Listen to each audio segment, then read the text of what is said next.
welcome to Boulder City City Council. If we would all rise for the pledge and the prayer.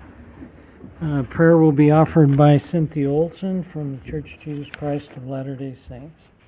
Ms. Olson.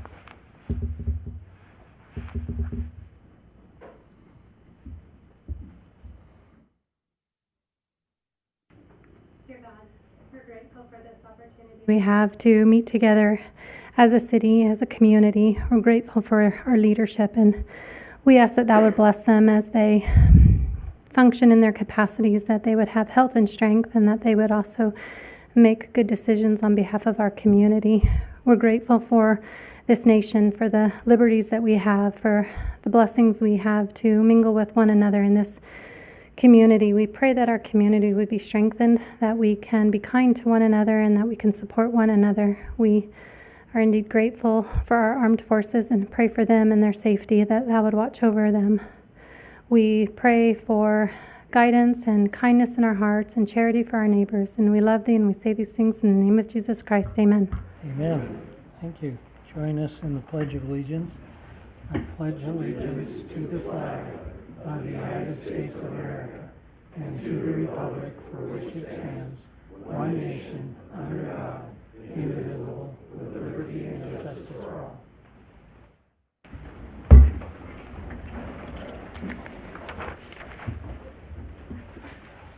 Madam City Clerk, call the order, please.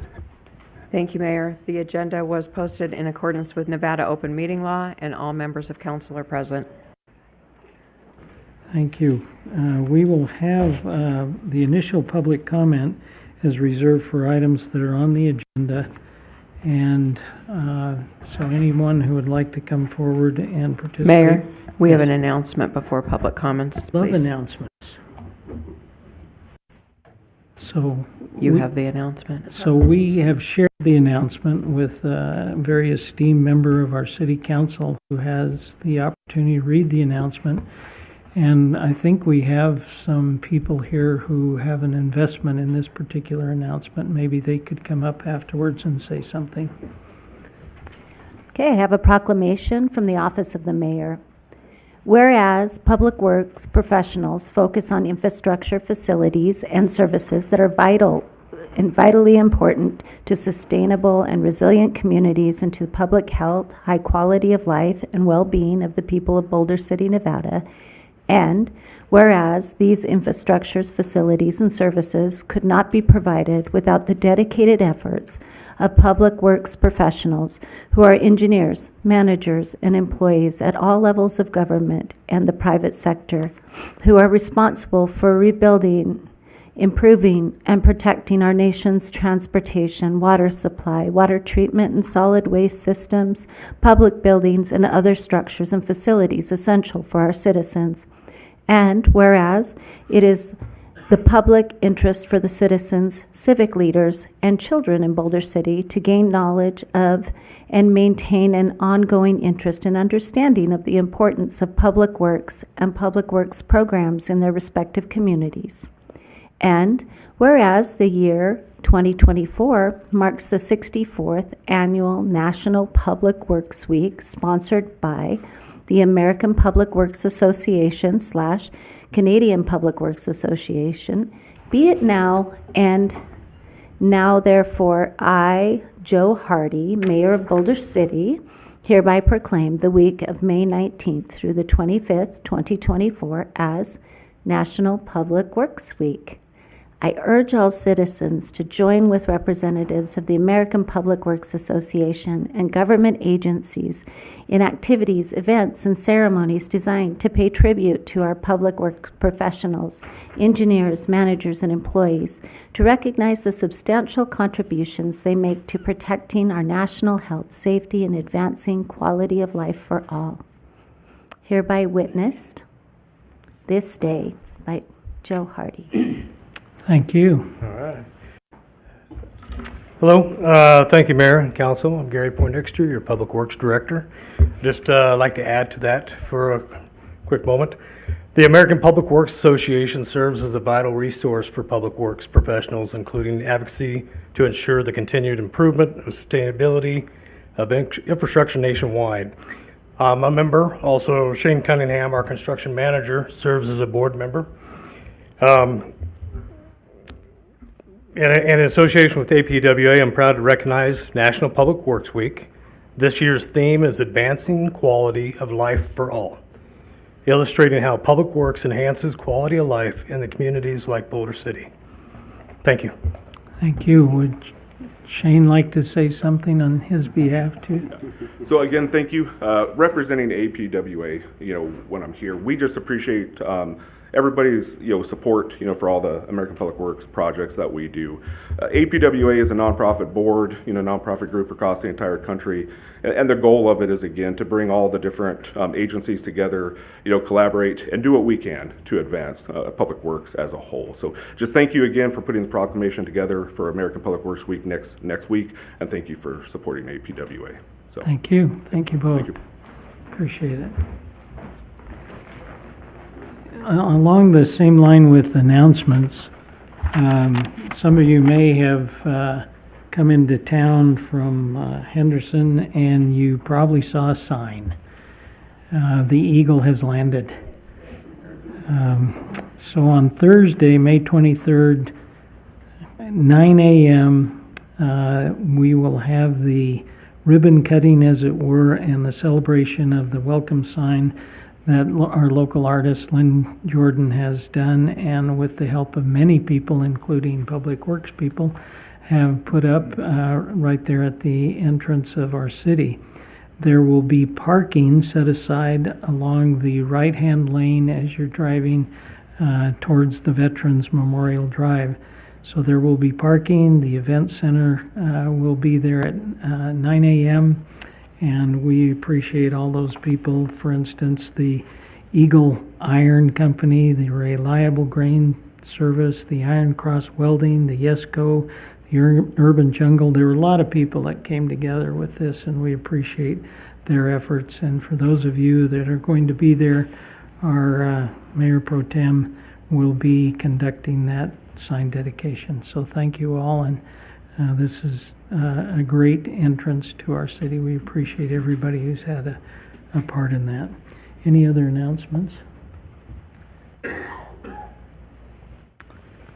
And we will move to public comment again.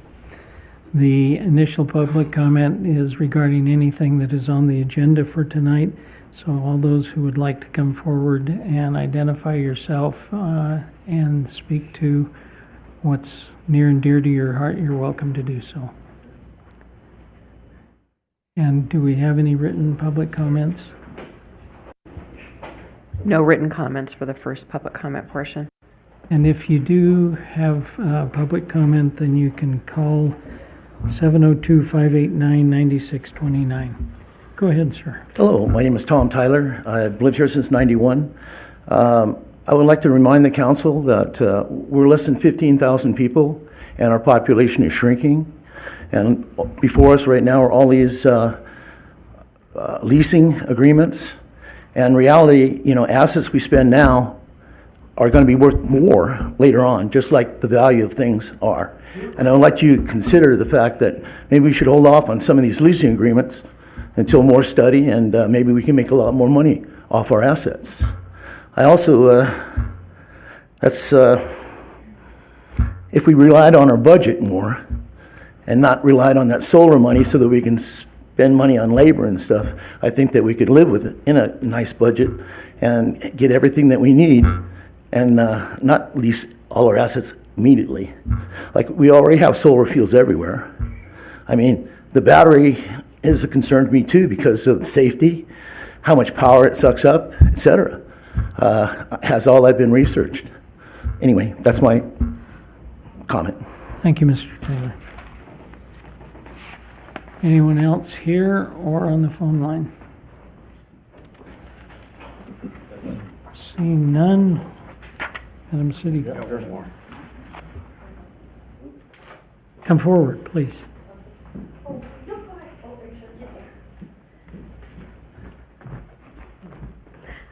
Hello, my name is Andrea Moore, and I am addressing the situation with the municipal golf course, the reduction of grass and trees.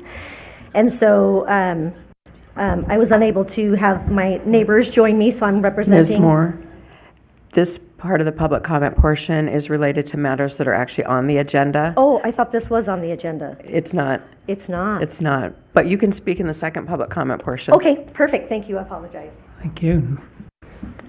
We are not offended. We appreciate everyone coming, and we appreciate your participation. And now we're going to appreciate how long you get to stay. Thank you. So we'll move to the approval of the regular agenda. Madam City Clerk, do you have a change?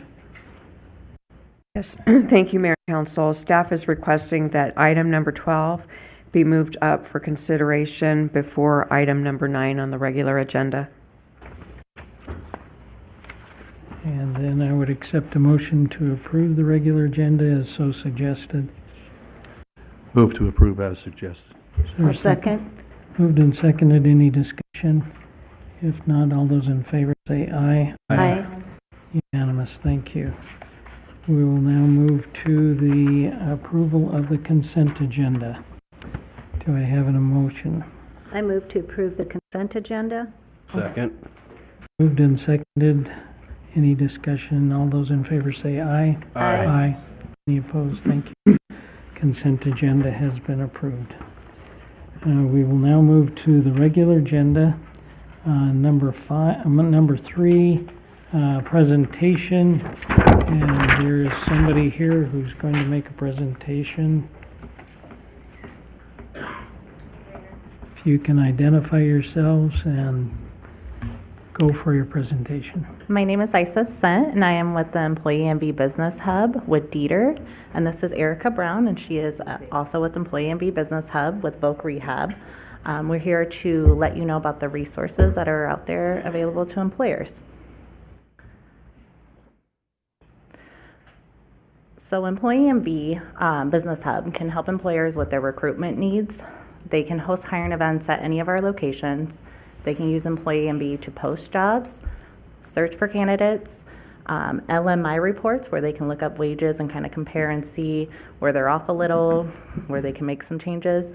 And everything that we do for employers is always at no cost to them. It doesn't cost them anything for what we do. Could you say that again? It costs nothing. It is free. Thank you. You may see us sometimes, because we don't have an advertising or marketing budget, so you may see us sometimes just walking the streets, going to different businesses, handing out information on what we do. A lot of employers are receptive to it, and some a little bit not, but we set up large job fairs, so the ones at the convention center with the commissioners, they are organized by us and with Clark County, so there's a lot of resources out there for employers.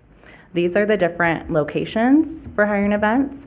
The new recent one is going to be Boulder City Library. If you would like, anybody would like to do an event there, they can contact me and we can set up a date, time, anything like that. A lot of the career hubs, Maryland Parkway, Henderson Green Valley, and they just opened Eliante, I think yesterday was the grand opening for that library. So they're adding more spaces as we go. There's also incentives, state incentives that employers can receive for hiring. Each candidate, they can receive up to $2,000 per candidate for hiring them. And it's broken up into $500 increments. There's also on-the-job training incentives they could receive or employer-based training. The most popular, which will be the next slide, is going to be the incentive-based. This is because you can partner it with federal money too. So you can take state money and federal money and partner it together and receive up to $12,000 for hiring one person. So the veterans, if you do hire veterans, you can receive medallions for doing that. Our veteran rep is not here tonight, unfortunately, but we do have a veteran rep that specializes all in that. His name is James Hardy. If you guys would like his information, I can pass it along. He also can discuss the Patriot Employer Program with you for the veterans. And this is Erica. She's going to talk about voc rehab now. Let me move this down a little bit. I'm a little shorter than my colleague, so. And thank you again for inviting us this evening. Again, my name is Erica Brown. I represent the Bureau of Vocational Rehabilitation at the Employee MV Business Hub. And I specialize in providing assistance to employers and introducing them to untapped labor markets. And that is qualified and work-ready individuals with disabilities. And we have a lot of services available that I partner with ISIS on to make sure that we are making this a very easy transition for the employer and the job seeker. Before I move on to the services that we provide, I'd like to, just go over the business case for hiring people with disabilities. The first is to expand an employer's market. So 1 out of 4 Americans have a disability. So that's 26% of the population.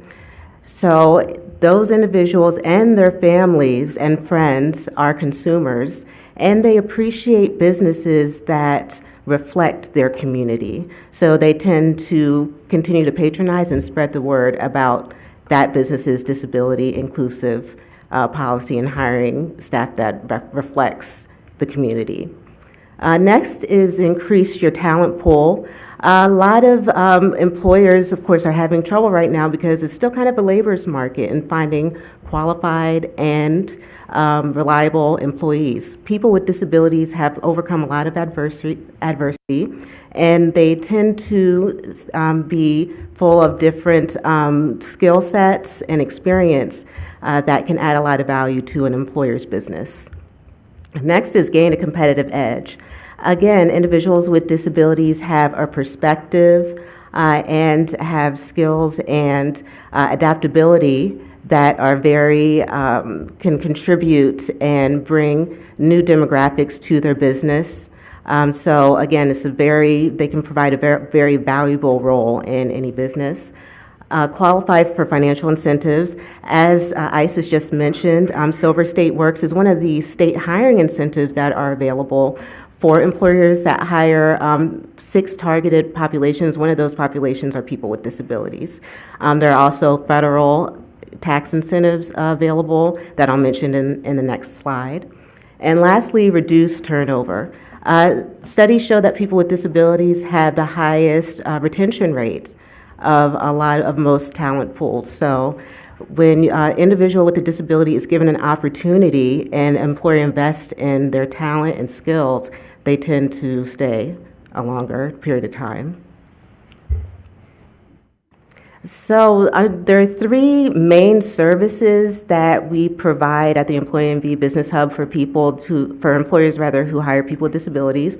The first is recruitment. That includes making sure that the individuals the job seekers that we refer are able to successfully perform the essential functions of the job with or without accommodations. We also have community-based assessment, and that's more like a work experience. Where an individual will work with an employer. The state will pay for that individual's wage and liability insurance while they're getting trained in that new field. And also the employer might be also cultivating a new staff member at no charge. Next, retention services include reasonable accommodation assistance and acquisition.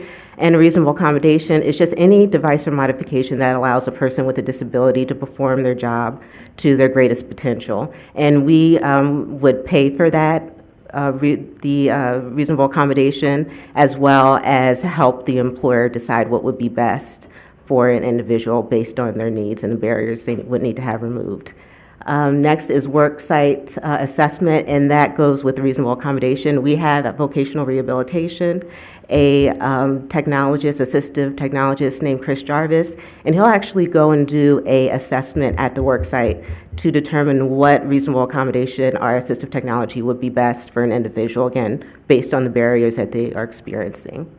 And education, I facilitate a disability awareness workshop virtually and in person for employers, mainly the decision-making staff, managers, owners, HR professionals, frontline supervisors, to break down myths and stereotypes about people with disabilities and their role in the company, and also discuss best ways to communicate, how to implement reasonable accommodations appropriately, and any other questions they might have. And lastly, other financial incentives, on-the-job training. Vocational rehabilitation does have their own on-the-job training, dollars funding, which could be about 50% or more of the wage, covering the wage of that individual who's hired for a period of time that is determined between that individual's rehabilitation counselor that's helping them with their employment and the employer that's hiring them. And the Disabled Access Credit and Work Opportunity Tax Credits are two federal tax credits that are available to employers that hire disabilities, and I can assist them with getting access to that. And lastly, the State of Nevada Hiring Incentive, which again is a Silver State Works program that ISIS and I partner on. And just one closing thing that I'd like to leave you with is that disability is the only protected class that any one of us can end up in at any time. So EmployNV, Business Hub, Vocational Rehabilitation, our role and our priority is to match employers with qualified individuals with disabilities that can add value to their company. Thank you. I think we're allowed to ask questions. Any questions, concerns? Thank you very much for coming and making the presentation. You mentioned a couple things I want to ask why. For example, early on, you mentioned some employers aren't very receptive to this, and I wonder why not. Some it's because it's like state, government. Use They're like, why? the mic. Oh, sorry. Some of them are because it's government related, because we work for the state. They're like, oh, well, what do you want, or what are you getting out of it? In reality, their tax money is paying for it. Are there restrictions that are placed on them other than, not talking specifically about those with disabilities accommodations, but, if you receive this, you have to do that, and they're buying off on something that, is unsavory? So for employers, all they need is an active unemployment account. So if they have any employees, they should be paying into their taxes for unemployment. Right. That's all they need to have. And some businesses don't have that because they don't have many employees. They may just have one, or it may just be them. So, Yeah. And so that's usually the employers that don't take advantage are those ones, but they could. Fair enough. Yeah. And are potential employees with disabilities able to access services through vocational rehab? I know you talk mostly about resources for employers, but can those who are either disabled or have family members, loved ones, friends who might fit into that category, can they come there and receive job placement assistance or? Yes, absolutely. So we have a dual customer. We have both the employer and the job seeker. And we are actually experiencing a surge in applications for job seekers that are requesting our services. It's an online application process. If you go to vrnevada.nv.gov, that will take you to our application, where individuals can go ahead and select one of three applications. And it takes about, I would say, a few days for them to get a response from our team for an initial intake appointment. So the services that we provide for job seekers can include anything from training, career exploration, purchasing reasonable accommodations for, based again on their circumstance and the barriers that they're facing, not specifically on their disability, to helping them with their resume and job seeking skills, self-advocacy once they get into an employer, asking for those accommodations, and other, ways to help and coach them to be able to retain employment. Wow, fantastic. And finally, for my questions, you listed the locations for some of the employer hubs, right? and the Boulder City Library was one of them. So do you advertise to the business community when it's going to occur? Are there, posters put around town? So a lot of it's done online. So on LinkedIn, Facebook, that's where they do a lot of advertising. We are setting up a virtual job fair for Boulder City for June 13th. I literally just got the link today for it. I'll be getting a flyer together and actually partnering with Jill to get it out there too with some of the employers. I am at the chambers too, 2 days on Mondays and Fridays. So there's been times employers stop in there and I'll give them my folder. I met somebody from Pinkbox. I wasn't their account manager, but I was able to connect them with their account manager and they're gonna be helping them to hire out here. So there's, and then at the library, I don't really get any employers that come in there. I do get job seekers and I let them know who's hiring or what they could do. The job seekers I have ran into, they're looking for more part-time, stuff like that, so. So online is a great way to find out, to reach out, and then through our Yeah. local chamber Yeah. as well. So we're gonna do the online event Okay, this time. thank you. Thank you very much. Thank you. Thank you very much for coming out. I will tell you from a consumer's point of view, my daughter, my third daughter, Aubrey, has Down syndrome and autism, and got to go do Project Focus out on UNLV's campus. And Voc Rehab came in and helped all of those students there be able to work on campus and train with some kind of job skills, which then has later, I can tell you, and she is a valuable employee where she's working right now, and she will not, if I am not getting her there on time, the girl will be there on time. I mean, she does make sure that I take her on time. So it's given her the opportunity to have confidence that she could go out and then in her community get a job. So as a consumer, thank you very much for what you're doing. First off, for coming, educating us here today, being able to talk to employers. I know that my daughter's employer says, I almost feel guilty for having her in there because people say, you're amazing that that Aubrey's in here and you hired her. And he said, but we love having her in there. So I feel like they're giving me more credit than I really deserve because she's a valuable part of our team.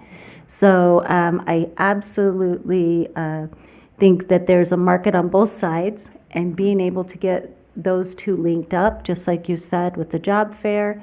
I also think as far as our vets go, I know that a lot of them, as you have said, have come back and then they have that interim or trouble reassimilating and getting jobs. So I just feel like it's vital that this information gets out there so we don't lose people, valuable people, 26% disability, who knows how many if we include vets in that number. So thank you for the services that you're providing and coming out to Boulder City to let us know about them. And thank you for having us. And did you want to let them know about the summer camp? Okay, yeah. So we are having at Vocational Rehabilitation the Summer Youth Internship Program. And this is for our kiddos, our students with disabilities between the ages of 17 to 22. It starts July 8th and runs through August the 1st. And we're right now, if you are someone you know has a business and they're interested in hosting one of these youngsters and hopefully allowing them to flourish and have the opportunity to explore a future career, then please let me know or ISIS know, and we will get you in touch with our team. There will be a celebration on August the 2nd of both our kiddos and the employers that hosted, just to show our appreciation, and hopefully there'll be some dignitaries there, maybe such as yourselves, to also participate in that ceremony. Go ahead. Yes, I would definitely be interested in that. And then in the first slide, you talked about on-the-job training and the employer could earn up to $200, I think, a week. Is that is that like a tax credit or is that like a check? No, How it's is a that? state incentive for hiring. So it's based off the size of your company. I believe it's 20% of your company, your hiring needs. So the on-the-job training is a little bit different. That's 50% of your wages that they'll reimburse. there's three different ones. The incentive-based one is the one that is used the most because that's the one you can partner with the federal side of money. So if you just do the on-the-job training with the state, you can't partner that with any other funding. That's why we try to get you as much money as possible if you're going to do it. So we'll say, oh, do the state, but do the incentive base, and then do federal and do on-the-job training. So you get the on-the-job training money, and then you get the incentive base money too. Okay. So. And how is that paid to the employer? You have to sign up through the state controllers board. So you can, it's a wire, what is it? Electronic. Yeah, electronic money, like Okay. through the bank. It's not check or anything like that. Oh, okay. Yeah. But it's not like a tax credit, because I know No. a lot of things are, there are tax credits toward at the end. but- Yeah, okay, yeah. Perfect. She has the tax credit info. Mine is just, we just have the incentives. Perfect. So, All right. Thank you. yeah, no problem.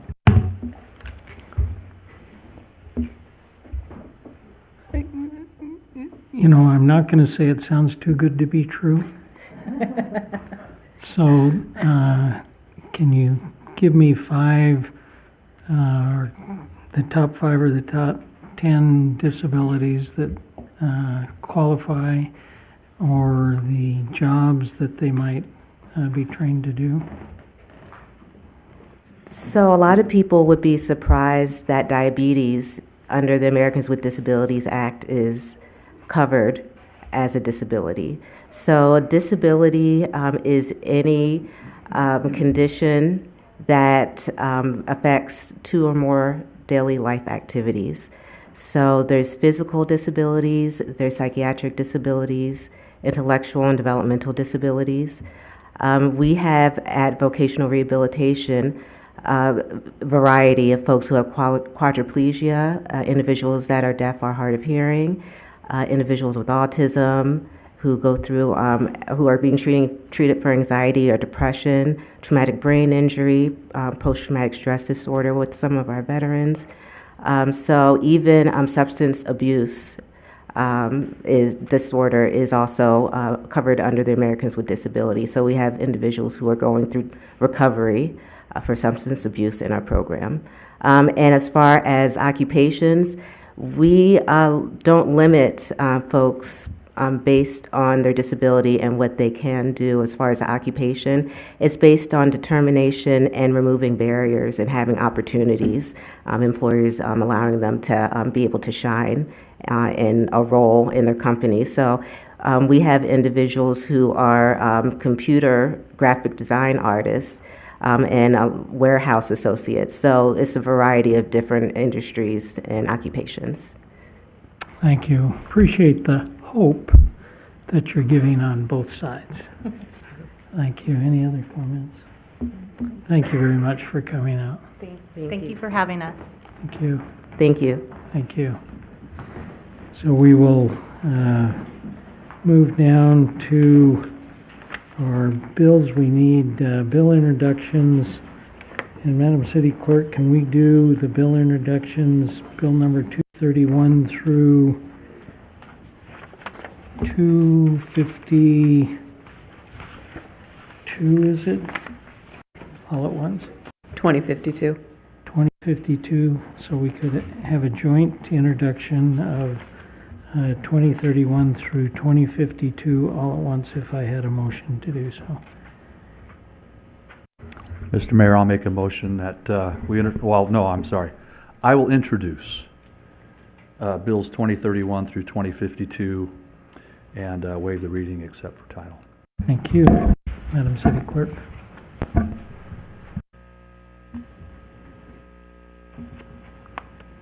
Bill number 2031, an ordinance of the City of Boulder City, Nevada, approving lease agreement number 98-478L, TW1-16, amending lease agreement between the City of Boulder City and Hogue Partners, LLC, to amend and restate the agreement and extend the term of the agreement for a period of 10 years with one 10-year renewal option.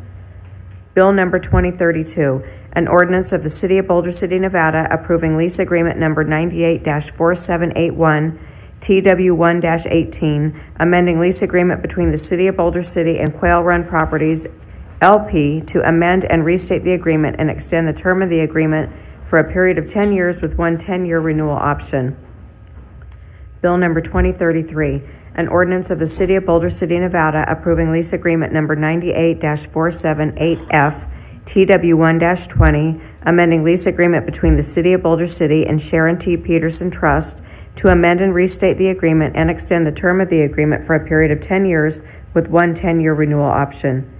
Bill number 2034, an ordinance of the City of Boulder City, Nevada, approving lease agreement number 98-478F, TW1-22, amending lease agreement between the City of Boulder City and Peterson Family Survivors Trust to amend and restate the agreement and extend the term of the agreement for a period of 10 years with one 10-year renewal option. Bill number 2035, an ordinance of the City of Boulder City, Nevada, approving lease agreement number 98-478H, TW1-24, amending lease agreement between the City of Boulder City and Thomas Palmer and Angela Palmer to amend and restate the agreement and extend the term of the agreement for a period of 10 years with one 10-year renewal option. Bill number 2036, an ordinance of the City of Boulder City, Nevada, approving lease agreement number 98-478G, TW1-26, amending lease agreement between the City of Boulder City and the Hickey Living Trust to amend and restate the agreement and extend the term of the agreement for a period of 10 years with one 10-year renewal option. Bill number 2037, an ordinance of the City of Boulder City, Nevada, approving lease agreement number 98-478J, TW2-15, amending lease agreement between the City of Boulder City and Eldridge Johnson to amend and restate the agreement and extend the term of the agreement for a period of 10 years with one 10-year renewal option.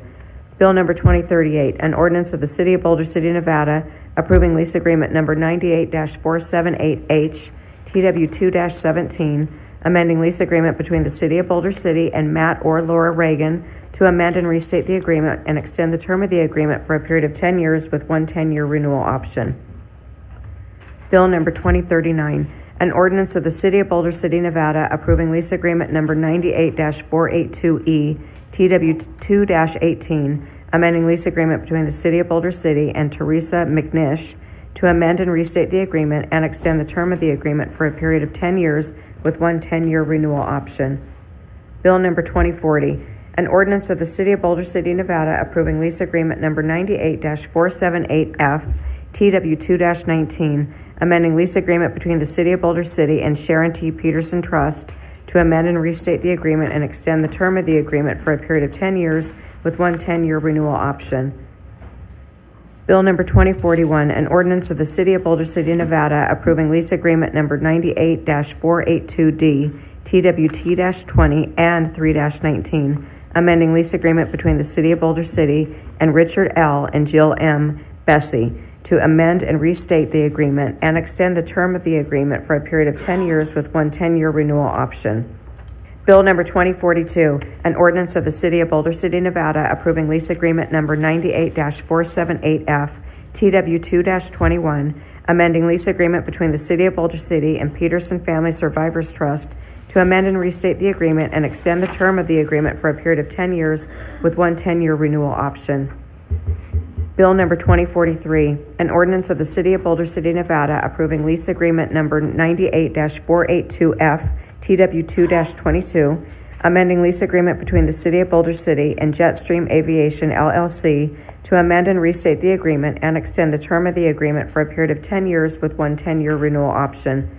Bill number 2044, an ordinance of the City of Boulder City, Nevada, approving lease agreement number 98-482F, TW2-24 and 3-23, amending lease agreement between the City of Boulder City and Quail Run Properties II, Inc., to amend and restate the agreement and extend the term of the agreement for a period of 10 years with one 10-year renewal option. Bill number 2045, an ordinance of the City of Boulder City, Nevada, approving lease agreement number 98-478K, TW2-25, amending lease agreement between the City of Boulder City and Curtis Campy to amend and restate the agreement and extend the term of the agreement for a period of 10 years with one 10-year renewal option. Bill number 2046, an ordinance of the City of Boulder City, Nevada, approving lease agreement number 98-482G, TW2-26 and 3-25, amending lease agreement between the City of Boulder City and K4M LLC to amend and restate the agreement and extend the term of the agreement for a period of 10 years with one 10-year renewal option. Bill number 2047, An agreement of the City of Boulder City, Nevada, approving lease agreement number 98-482D, TW3-21, amending lease agreement between the City of Boulder City and In Motion Media Group, LLC, to amend and restate the agreement and extend the term of the agreement for a period of 10 years with one 10-year renewal option. Bill number 2048, an ordinance of the City of Boulder City, Nevada, approving lease agreement number 98-507H, TW3-45, amending lease agreement between the City of Boulder City and Wallish Family Trust, UTA, to amend and restate the agreement and extend the term of the agreement for a period of 10 years with one 10-year renewal option. Bill number 2049, an ordinance of the City of Boulder City, Nevada, approving lease agreement number 98-479G, TW4-39, amending lease agreement between the City of Boulder City and Dev One, Nevada, to amend and restate the agreement and extend the term of the agreement for a period of 10 years with one 10-year renewal option. Bill number 2050, an ordinance of the City of Boulder City, Nevada, approving lease agreement number 98-478H, pads 10, 11, and 12, amending lease agreement between the City of Boulder City and Boulder City Condominium Owners Association to amend and restate the agreement and extend the term of the agreement for a period of 10 years with one 10-year renewal option. Bill number 2051, an ordinance of the City of Boulder City, Nevada, approving lease agreement number 98-483D, pad 2, amending lease agreement between the City of Boulder City and BCA Hangar Number 2 Association to amend and restate the agreement and extend the term of the agreement for a period of 10 years with one 10-year renewal option. Bill number 2052, an ordinance of the City of Boulder City, Nevada, approving lease agreement number 98-483D, pad 3, amending lease agreement between the City of Boulder City and BCA Hangar Number 3 Association to amend and restate the agreement and extend the term of the agreement for a period of 10 years with one 10-year renewal option. Bill numbers 2031 through 2052 will be considered at the next meeting on May 28th, 2024. Thank you, Madam City Clerk. We'll move to item number 5 then, introduce bill number 2053 and waive the reading except for title. I move to introduce Bill number 2053, waive the reading except for title. Second. Thank you. No second needed, it's an introduction. And Thank then- you. Bill number 2053, an ordinance of the City of Boulder City, Nevada, approving agreement number 22-1999A, amending lease agreement between the City of Boulder City and the Southern Nevada Water Authority for the development of an electrical switchyard and transmission facilities to include additional easement area for transmission facilities. Bill number 2053 will be considered at the May 28th City Council meeting. Thank you. And then we'll move to number 6, introduce bill number 2054.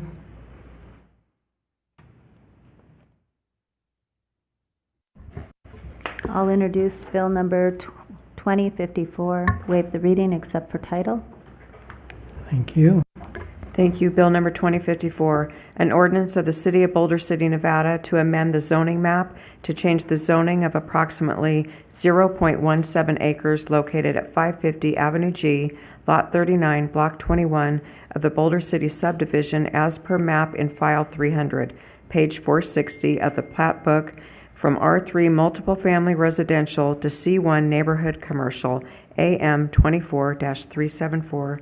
This bill will be considered at the May 28th City Council meeting. Thank you. And we need to introduce bill number 2055. I'll introduce Bill 2055, waive the reading except for title. Thank you. Bill number 2055, an ordinance of the City of Boulder City, Nevada to amend the zoning map to change the zoning for approximately 293.89 acres in the El Dorado Valley near the western city limits, portions of 189-26-201-003, 189-26-101-003, 189-26-101-004, 189-35-000-004, and 189-27-000-002 from GO Government Open Space and RD Research Development to ER Energy Resource AM 24-375. This matter will be considered at the May 28th City Council meeting. Thank you, Madam City Clerk. And then we'll move to number 8 for possible action, consideration of bill number 2030, an ordinance of the city of Boulder City. And go ahead, Madam City Attorney. Hey, good evening, Mayor and Council. Before you today is consideration of Bill Number 2030. This bill would approve the land sale agreement with Toll South LV LLC, also known as Toll Brothers, for approximately 44.98 acres of land located at or near the southwest corner of Adams Boulevard and Bristol Cone Drive in Boulder City, commonly known as Track 350. This land was approved for sale by the voters in 2010. In 2015, the council rezoned the property to its current zoning, featuring R17, R110, and R115 lots. In 2016, the city issued a request for proposals, but resulted in no developer responses. In 2021, the city again issued requests for proposals to market Track 350, and 3 developers responded. The city council selected Toll Brothers and their proposal with the approval of Resolution 7368. The Toll Brothers submitted a new proposal in the summer of 22, and then City Council repealed and replaced Resolution 7368 with 7480. The city had the land appraised, and the proposed purchase price is above the appraised value. The land sale contract has been finalized and is now ready for council consideration. The land sale contract will enable the city to design and eventually construct the new swimming pool recreational project. All of the funding, with the exception of, I believe, a portion for public safety, 10% for public safety, would be pledged towards the development of a new swimming pool recreational project as approved by the ballot question. With that, I'm available for any questions. Robin Hogan and representatives are here from Toll Brothers as well, if there are any questions of Toll Brothers. Questions, comments? Yeah, my question would be, I know that we looked at a revised map, I think it was 122 homes, is that correct? Staying at the current zoning that we have for this area. That's correct. All but 3, only 3 lots would require rezoning. So there's 122 lots total, 3 lots would require rezoning under the proposal. To what kind of rezoning? So there are 3 lots that are in the R115 zone that don't meet the minimum R115 requirements based on the proposal that was presented to the City Council. And so they would require rezoning to be in line with their proposed lot sizes, which are smaller than R115. So would it be R110? Correct. Okay. Thank you. Other comments? Councilman Booth. I have a question for Toll Brothers.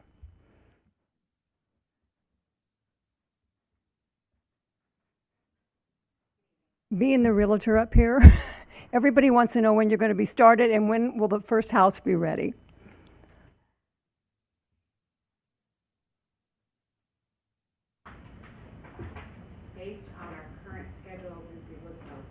Good evening. Based on our current schedule, we'd be looking to open for sales in the first part of 2026. 2026, okay, thank you. Could you identify yourself? Pardon? Could you identify yourself? Oh, Robin Hogan, Toll Brothers. Thank you. And your lovely assistant? Isaac Summers, Toll Brothers. Okay. Question? Yeah, if I can, and I know we can't pin you down on this one, so generally, a lot of local folks are interested in the project and maybe moving from where they're currently at in town, staying in town and moving over. How is the communication going to be handled? And we can't, just give, individual information out. It's got to be publicly available. I get that. But how's that going to be handled so that people are made aware of when they can talk to you about lots that will be available, when they can reserve and put a down payment and talk to you about floor plans and so forth? How do you foresee that going here? So with each new community that Toll Brothers and Storybook introduces, we have previews on our website and we start an interest list. The interest list for this community has not been started yet, but it is, an interest list is formed. So to keep checking Toll's website, and then when this community comes up, to sign up on the interest list, and then you'll get direct emails about the progress of the project and or community and when we're going to be bringing for sale and the whole process. And that website is Tollbrothers.com. www.tollbrothers.com. www.tollbrothers.com. I'm going to say that one more time. www.tollbrothers.com. TOLL brothers. Yes.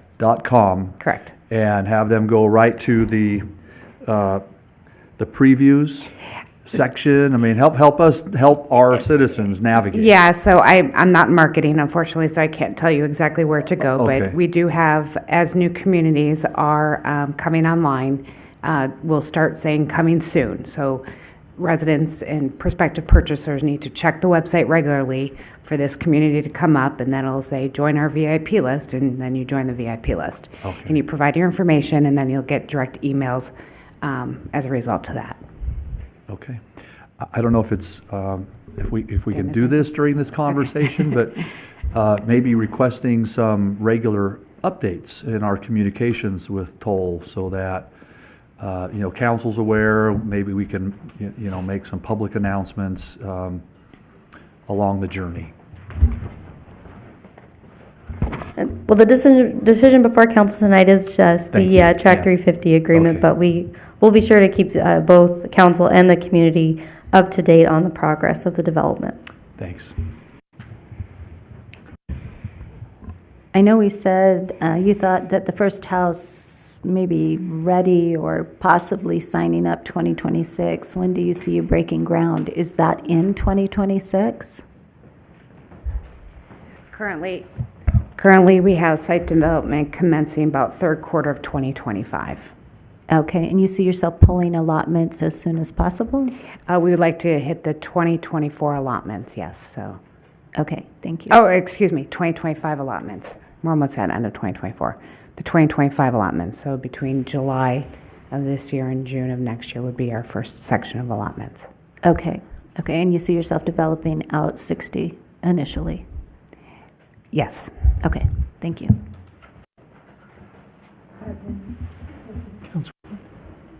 So I didn't hear that question. So the allotments are going to, you'll be able to put your money on a property in '25. That will be the allotments, and the plan would be to build them out in '26. She was talking about, I believe you were talking about permit allotments, right? Okay, so that was permit allotments through the city. For prospective home buyers, we'll be opening for sale currently in first quarter of 2026, and we'll have a select number of lots available. Right now, we're anticipating actual house closings probably second quarter of 2026. Okay. And these are preliminary estimates based upon where we're at today. Got it, thank you. That's subject to if we approve it. Correct. Thank you. Any other comments? Do I hear a motion? I'll make a motion to approve Bill 2030, the land sale agreement number 242080 between the City of Boulder City and Toll South Las Vegas LLC for approximately 44.98 acres of land located at or near the southwest corner of Adams Boulevard and Bristlecone Drive in Boulder City, commonly known as Track 350. Is there a second? I'll second. Moved and seconded, discussion. All those in favor say aye. Aye. Any opposed say nay. It was unanimous. Thank you very much. Thank you very much, and we look forward to this new community coming to Boulder City. Thank you. We look forward to working with you. Thank you. And that moves us to number 12 that we've taken out of order on the regular business. Good evening, Mayor Hardy, members of City Council. So before you this evening is Resolution 7795. This is regarding that the city and Teamsters Local Number 14 Electrical Bargaining Unit have tentatively agreed to a proposal to extend the bargaining agreement with increases in the city's contribution toward health care, insurance, sick leave accruals, and wages. Pursuant to NRS 288.153, the Chief Executive Officer of the local government shall report the fiscal impact of the agreement. So this agreement is a 5-year agreement. The total impact is $2,794,219.07, and is broken down as following. In fiscal year 23, wages increased by $201,521.09, with benefits including medical and additional holiday increases by $55,017.65, totaling $256,538.74.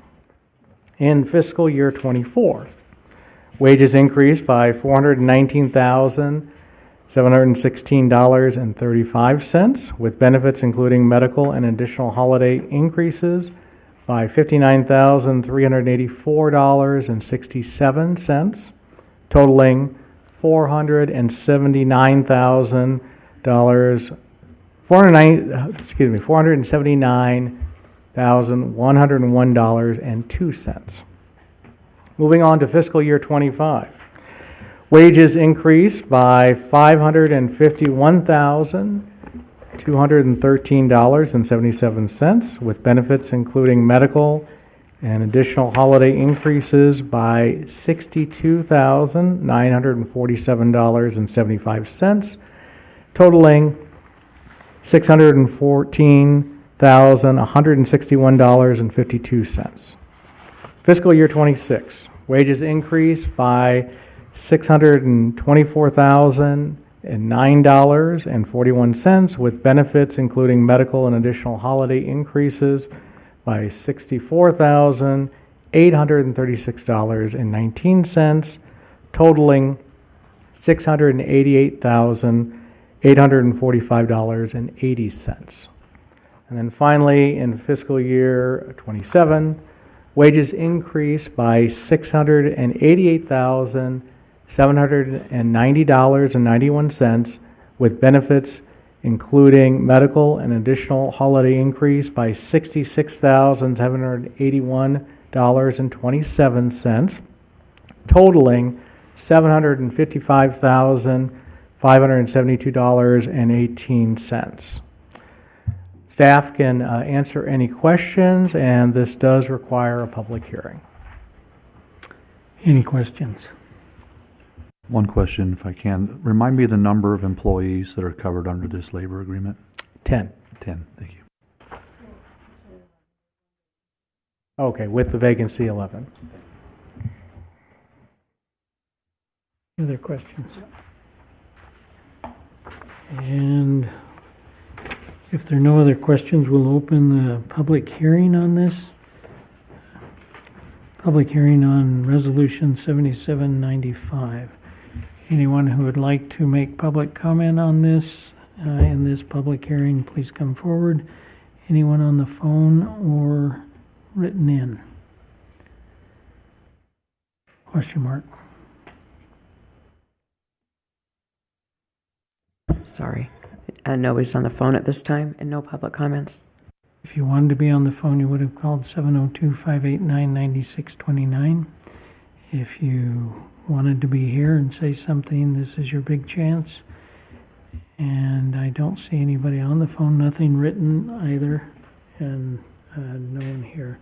So we'll bring that back to Resolution 7795 for our consideration. Do I have discussion on that?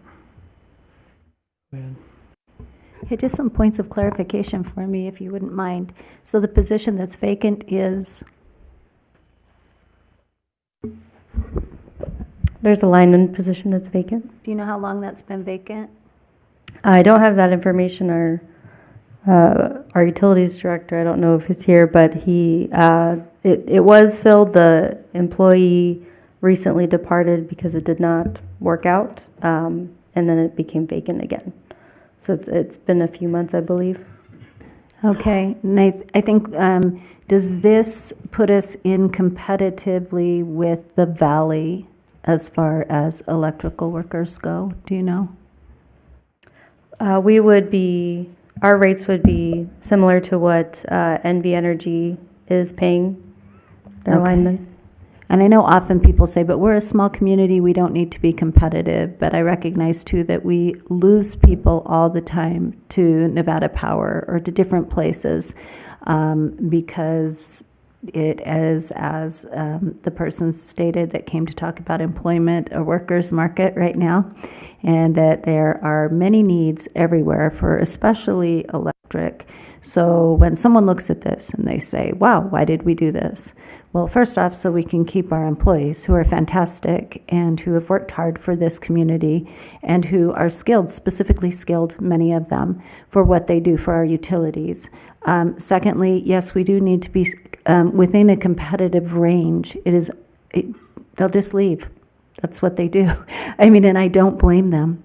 Right? They have their own lives, their own families. They have things that they need to do. So I'm glad that we finally have come to a conclusion here that works for both sides and that we've heard what they've said and that we're able to come to this conclusion. So thank you. Thank you. So we have closed the public hearing. It is, Can I say something? actually, no, we closed the public hearing. I will read backup material, for instance. The city and the union went to non-binding fact-finding. The arbitrator recommended the wage increases being proposed by the union should be considered due to a finding that the union presented credible evidence of a shortage of qualified journeyman linemen. Due to the unique classifications and market conditions, the city believes that market adjustments are necessary for this bargaining unit. And I think we've run through the process of what that means, and I appreciate the process that went through where it wasn't just a knee-jerk reaction, but there was a lot of study and discussion and agreements on what we need, and obviously we have a vacancy that we need to be competitive and fill appropriately. Any other comments or questions before I ask for? If we're taking comments now, I'll add to that. You know, with a handout sheet that we received as part of the information coming in today, lists their hourly rate, and if you compare their hourly rate to the open market and to the similar trades, what we pay for example, an HVAC person to come repair our air conditioner, or our plumber to come work on the pipes or whatever, we are on an hourly basis extremely competitive as far as the city getting a good deal. You'd pay just a call-out rate double or triple what their hourly rate is right here, and then on top of that. So our folks are not getting anything that certainly is well above the market rate or above what we typically are used to paying, and when we call somebody to our own home. And these folks are not working in an easy environment. They are highly specialized, highly technical. It's physically demanding, and it takes a toll on their body. These guys have a lot of ailments, the physical ailments from injury and hard work that then follow them throughout the remainder of their lives. And so, by all means, I think this is more than fair for both parties, and I'm glad it's mutually agreeable. I'd like to reiterate your comment that this did go to non-binding fact-finding, and the fact finder had all the justification presented to pay these wages that we're agreeing to. So I think it's a prudent thing that we've done, and I think it's supportive of what is a good decision for the community at large. Thank you. Any other comments? I would accept a motion on resolution number 7795.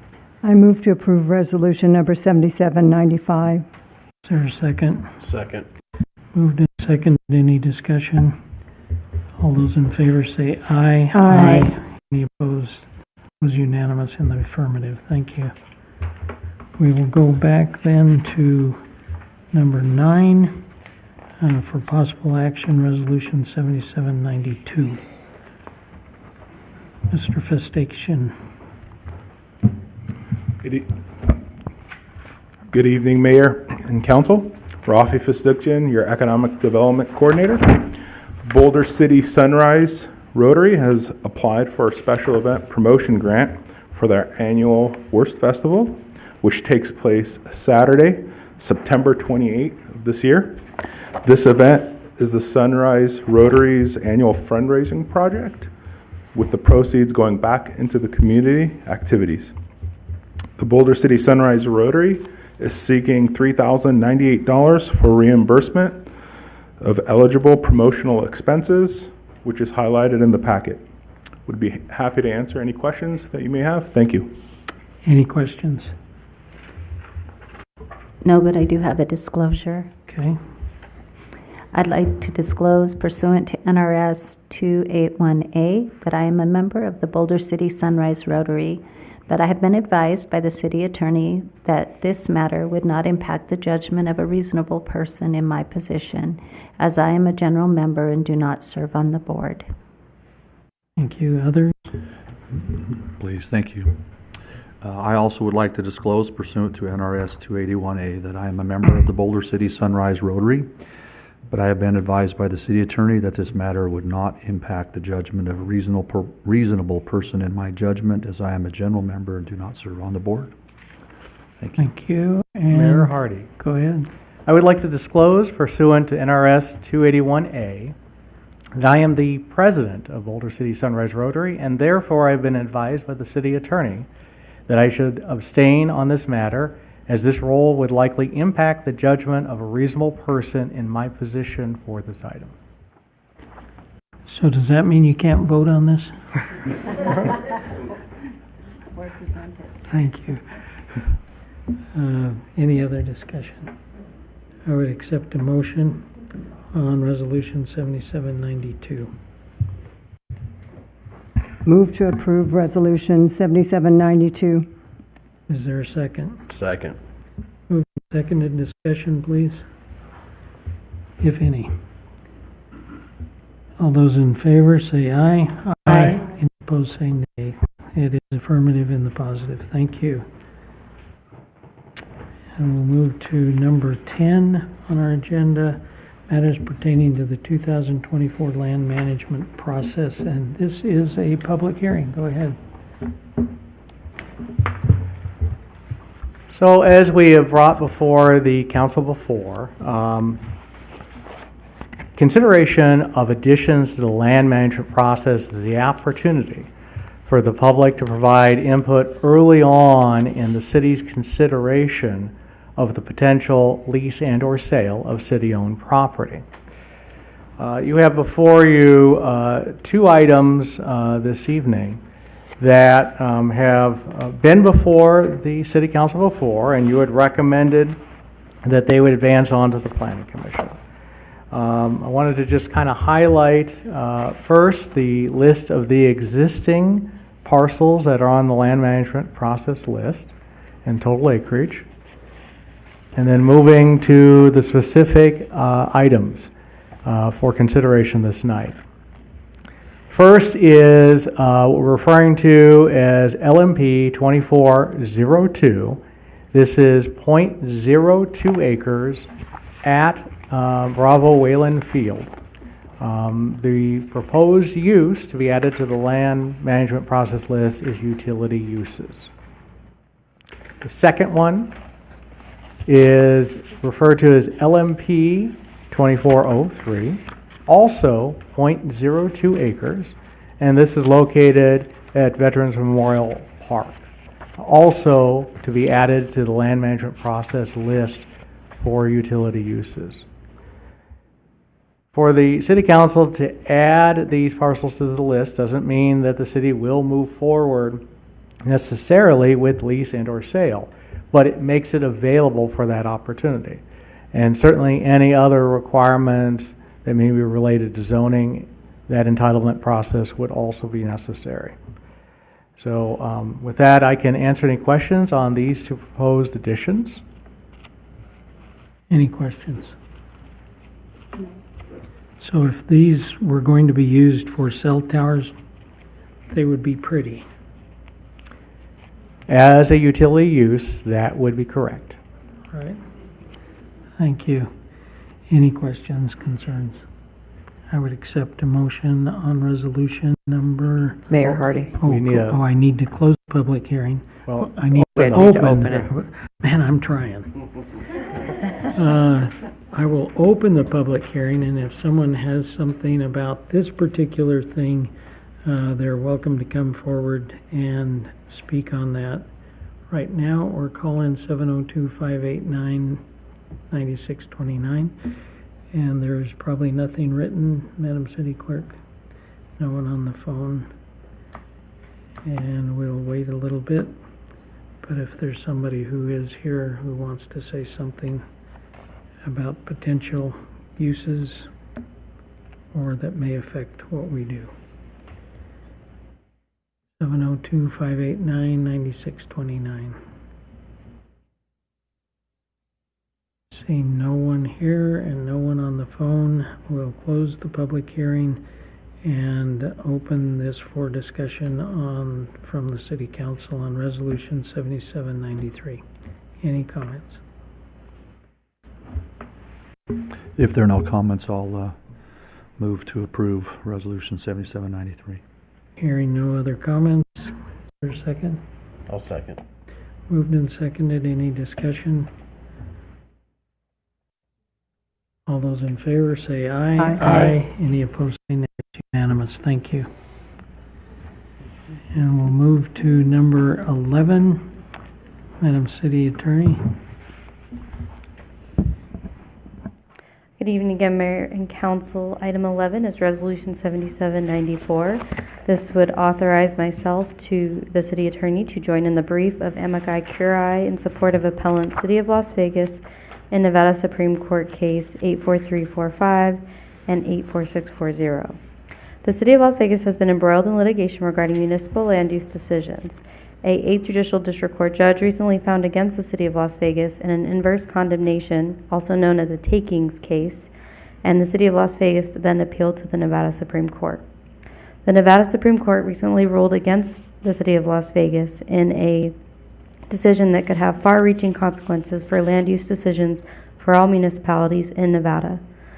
The City of Las Vegas is filing a petition for rehearing and is seeking support from other local jurisdictions in Nevada for the petition so that the Nevada Supreme Court can consider either rehearing the case on significant points of law that it is believed were overlooked, or issue an opinion that is a little bit more limiting in its scope.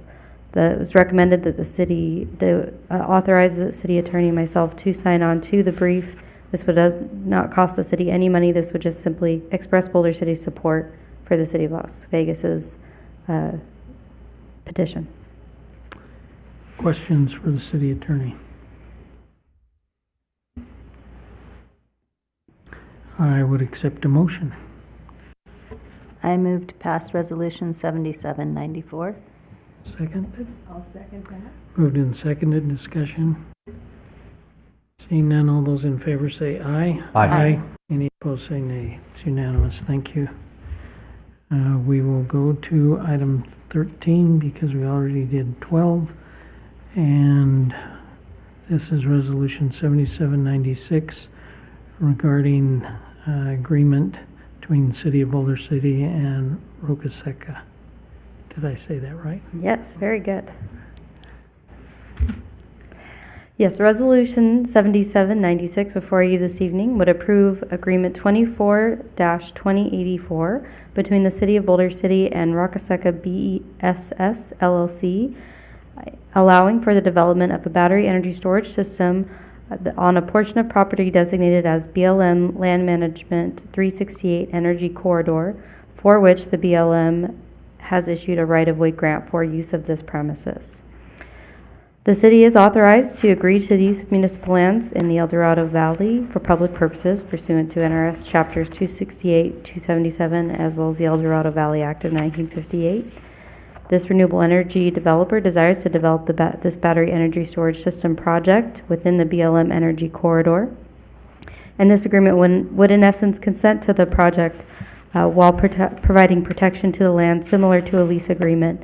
And in exchange, the developer would pay an annual capacity payment based on the megawatt capacity of the battery storage facility proposed at the rate of $2,000 per acre.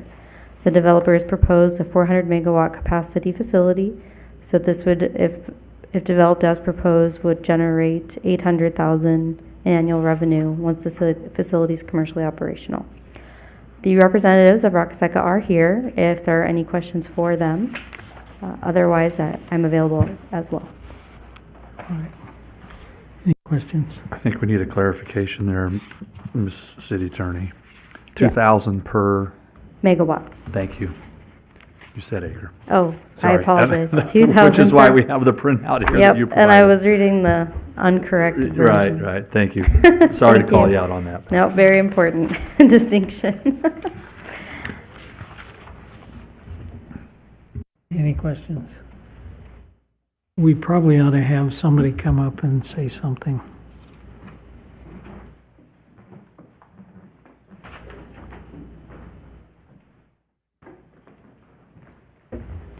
You came all the way here. Sure. Yeah. Mayor and council members, thanks for your time tonight. I'm Darren Robinson, representing Rockasecca BESS. Hi, I'm Joel Diaz, representative of Rockasecca BESS. We thank you for the opportunity tonight and happy to answer any questions. We do want to put in a comment that city administration has been awesome to work with. Yeah. Could you repeat that? Yes, city administration has been awesome to work with. Yeah, Thank you. every person on the staff that we've worked with has been great to work with. Thank you. Any questions? Go ahead, Councilwoman. So can you tell us a little bit about your company and how you store the power and how the process works, just briefly? Sure. So this project is Aeolus Vind is who we represent. Aeolus Vind is Aeolus North America. We'll be owning the project. We have two hats. Gets confusing at times, but we're the sole source provider for Aeolus North America, and Aeolus Vind is a Swedish company that is our backer. And so it's a company that's listed on the Stockholm Exchange. This project, Joel, you probably, I should shut up, but Joel knows it better than I do, but this project will store the electricity that's generated from the solar in the area and then dispatch it upon when it's needed. So I guess the biggest benefit is that it increases the efficiency of the solar power that's being generated. So you allow the solar companies to store power at your battery site? Yes, we'll have a power purchase agreement. We don't have one yet, but we'll have a power purchase agreement to store that energy. And then you put it on the transmission line? Does it leave you and go to the transmission line, or is that how that works? That's correct, yep. Yeah. Yep. Great, thank Yeah, you. You bet. Welcome. So will it be the 2,000 per megawatt that comes in or the 2,000 per megawatt that goes out? It's based on the capacity The rating capacity. of what we can provide. So it'll be based on the LGIA, which you're familiar with, and our capacity at the point of interconnect, which is the Sloan Canyon substation. All right. Yeah. Any other questions? I would accept the motion. Thank you. Yeah, thank you. I'll move to accept resolution number 7796. I'll second that. Moved and seconded. Any discussion?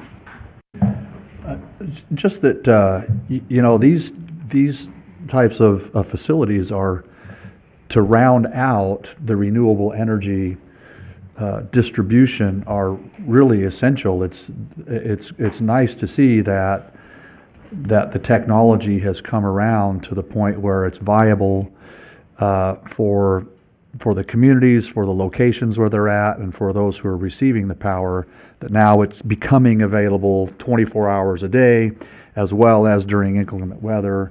And it's an important piece of the puzzle of renewable energy. And, it's great that we're able to also take advantage of that and not only be hosting the solar generation, but also the storage and then redistribution, if you will, or distribution of that stored power to make that really a complete picture of renewable energy as far as solar goes. So I think it's fantastic. We have that opportunity to play a role in that for our at least Western U.S. infrastructure. It's great. Is this where you were going to say something about fires? No. Okay. Thank you. Any other questions? All those in favor say aye. Aye. Aye. Any opposed? It's been unanimous. Thank you very much. Thank you, Madam City Attorney. And that brings us to number 14.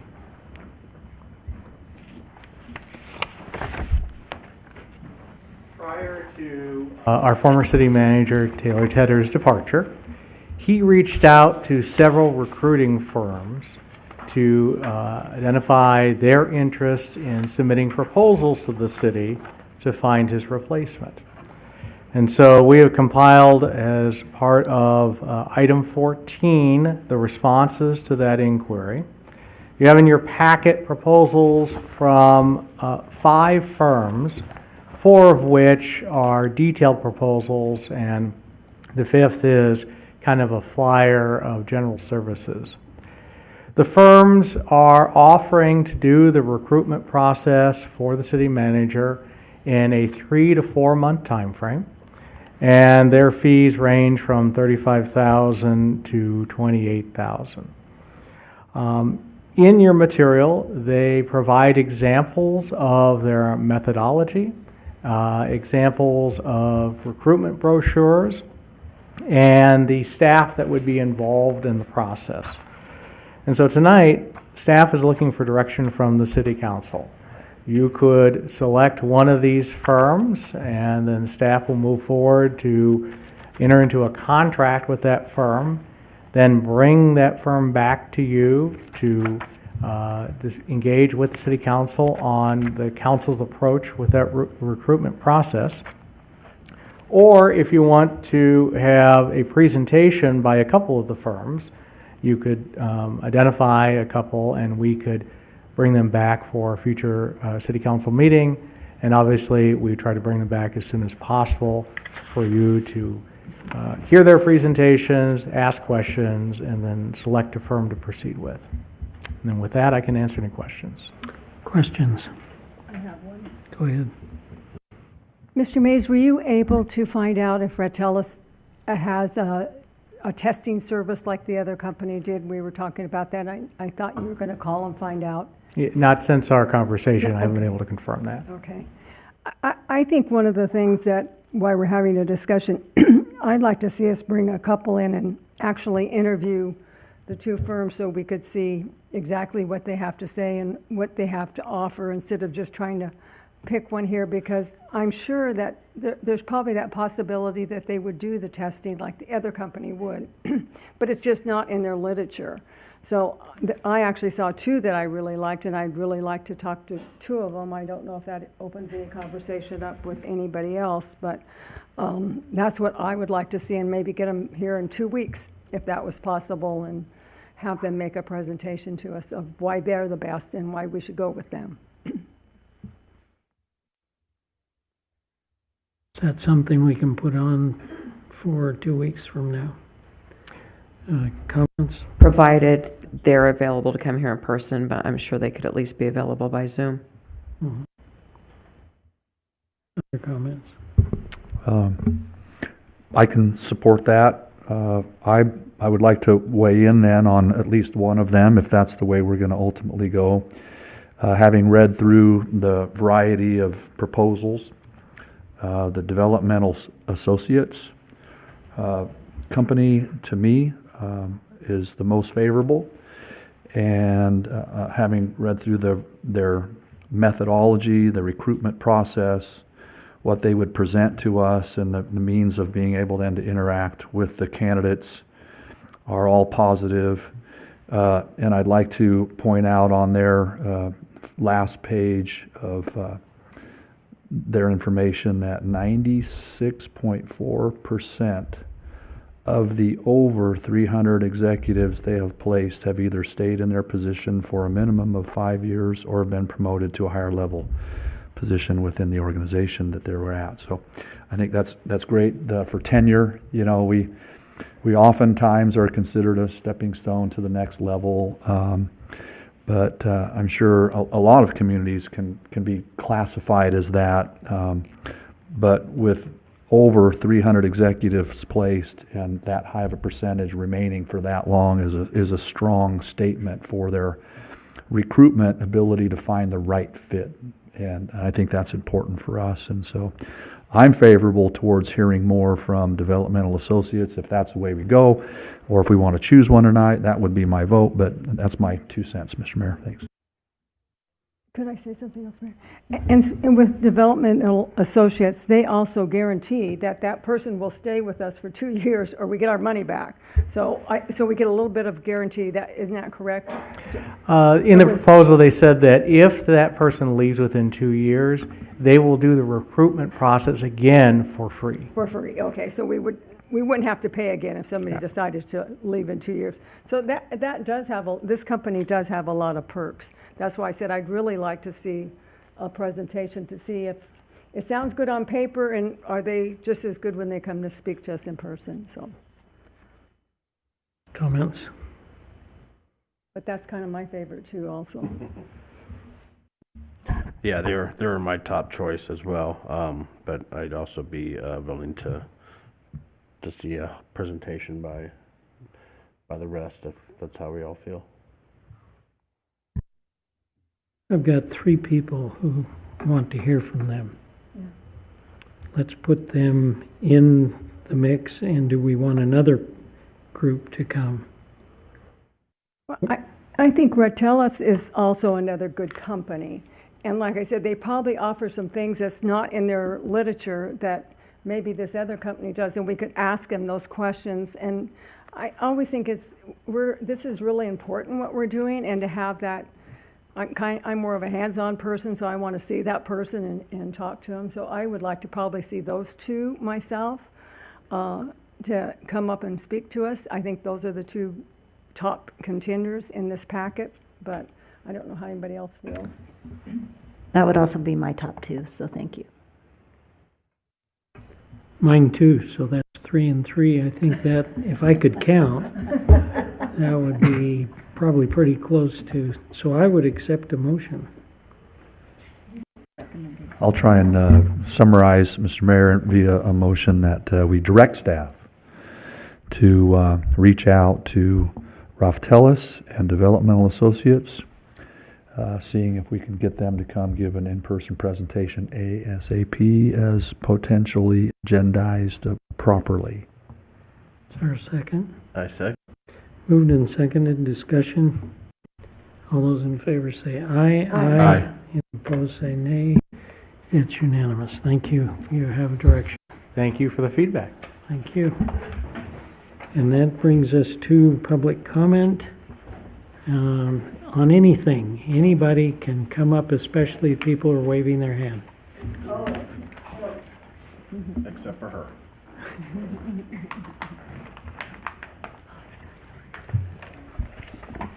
Hello, I'm Deborah Finnegan. How's everyone tonight? I think I emailed the council, the mayor, everyone about July is Disability Month, Disability Pride Month. I didn't know if, because we had it last year, it just rolls over to this year. But I would like to say that I really want us to do that again. I also would like the bistro lights. I understand July 4th we have our country's birthday, so you have the red, white, and blue, but after that you could put their colors. They have a bunch of colors of disability, but the main ones are white, gold, and red. So I would like that. I'm part of the Accessibility Boulder City Working Group that more or less Michael Mays started in July of 2023. We had our last meeting because we did our task in April of 2024. We've been meeting as a group. There's 6 of us left. We've been meeting at Cindy Swanson's house every Tuesday, and we've been talking to people. We just want to keep the disability group work that we've worked so hard to do. I know you've got the packet, the 5 recommendations this week, and that's all I want to say. I just want you to keep us in mind, and I love meeting with all the people. So anyone else that wants to meet with us, Sherry came today. All right, thank you. Thank you, appreciate it. Anyone else here? Go ahead. I'm short, so I gotta. Well, you think I'm tall? Yeah. Good evening. I'm Cindy Swanson. I live at 535 Birch Street in Boulder City, Nevada. And the idea of proclaiming July awareness, it is the, I think, 34th year of the signing of the Americans with Disabilities Act. And that is what we are celebrating in July. So it would be great, of course, if we made that announcement from the city, but I think what would be even greater is if the work with a small, dedicated group of people sees some fruition of what we did. We had very, very excellent facilitation with Michael Mays, and again, as Deb said, from from July to April, we had a long, long list of issues dealing with accessibility. And while we all admit we love Boulder City, there's a lot of issues when it comes to people with disabilities. So with that in mind, we passed on to you, and I understand Michael has given you all those recommendations, and I'll pump through them really quickly. One is having an ADA coordinator with the city, having a committee that works through grievances and works in coordination and cooperation with the city, taking care of code enforcement, which, by the way, is a huge issue. And we see motorcycles parking at crosswalks. We call the police. The police go by and they don't do anything. They don't do anything because we sit and watch. Things like that. We have to have a more accessible city council chambers for people who are hearing impaired, and an all-out community effort of growing the culture in this community as far as being disability aware, disability friendly. One of the council members earlier asked, and I'm so glad those ladies were here earlier to tee us up for this conversation, because one of the council members said, why is it that people with disabilities can't get hired? Well, I'm blind and I have a 37-year-old son who has Down syndrome, so let me tell you why that is. It's because of ignorance. It's because of fear. And honestly, it's because of prejudice. And if this body of leaders would start to really move forward into an aggressive disability access leadership program, we could kind of change that culture around. It's got to come from the top up and from the bottom up, top down. So I appreciate what you all are doing and listening to us. And there are a lot of people. Over 20% of the population globally is disabled, and you got an old population. And we're either going to become disabled or die before we do. So you are all temporarily able-bodied. Thank you for your good work. Thank you.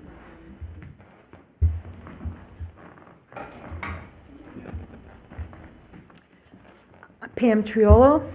I'm the closer. I am just going to expand on our top 5 working group recommendations. The number one, which by coincidence is the number one in the Americans with Disabilities Act, and I'd like to read it from there. If your city has 50 or more employees, it must, and must is in really dark letters, designate an employee as the city's ADA coordinator. This person or persons will serve as a contact person for the public and will coordinate all ADA responsibilities within the city. The ADA coordinator should oversee the city's compliance with ADA regulations and investigate complaints or grievances from the public. And we put it number one, they put it number one because it is extremely important. Because to be quite honest, if you don't follow these rules like most cities don't, there is no ramifications. There's really no punishment unless somebody goes to the DOJ or whatever, and nobody ever wants that. But it can take, we understand there's a lot of things that need to be done in Boulder City. Some are what we call low-hanging fruit. They can be done with not much money. Other things will cost. But there is what is called a transition plan that is required by the ADA law that we can give a 20-year plan, a 25-year plan. This is what we can do the first year, the second year, maybe by year 10, we will be halfway done, or maybe not. I think there will always be issues. The city of Pittsburgh is now advertising they are going to be ADA compliant. They're going to be an ADA city. They want people to come. They are opening all their public parks, all their public activities will be, the disabled will be able to go. Albuquerque is advertising, we want people with disabilities. They are, even at their airport, they are going to have wheelchairs and walkers for people to rent if they need them to be able to see the city. There's more and more towns that are learning that they can make money off of disabilities by advertising, hey, we're open, we can do it. Boulder City, unfortunately, but it's no different than other cities, Henderson and Vegas are the same.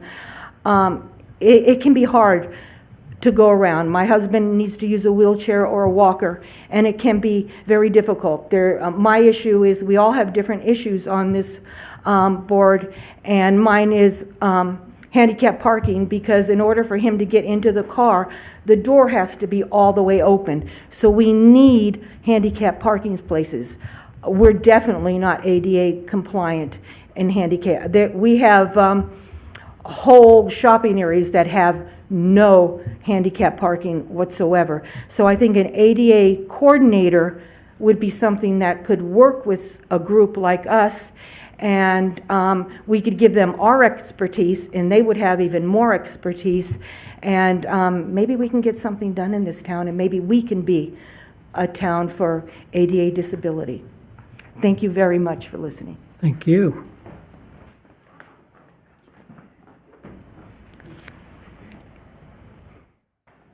Mr. Tyler?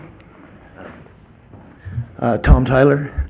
I would like to support the ladies on the ADA part, but I would also acknowledge the fact that the city has put in a handicap ramp over at the Water and Power Building, which is our emergency aid building. It's also got plans for a 30-foot ramp. They have also included automatic doors now, so that the people can get in that public restroom with just hitting a button. So the city is on the right track. It would just be nice if we could expedite it so that we could have a city for the handicap. Thank you. Thank you.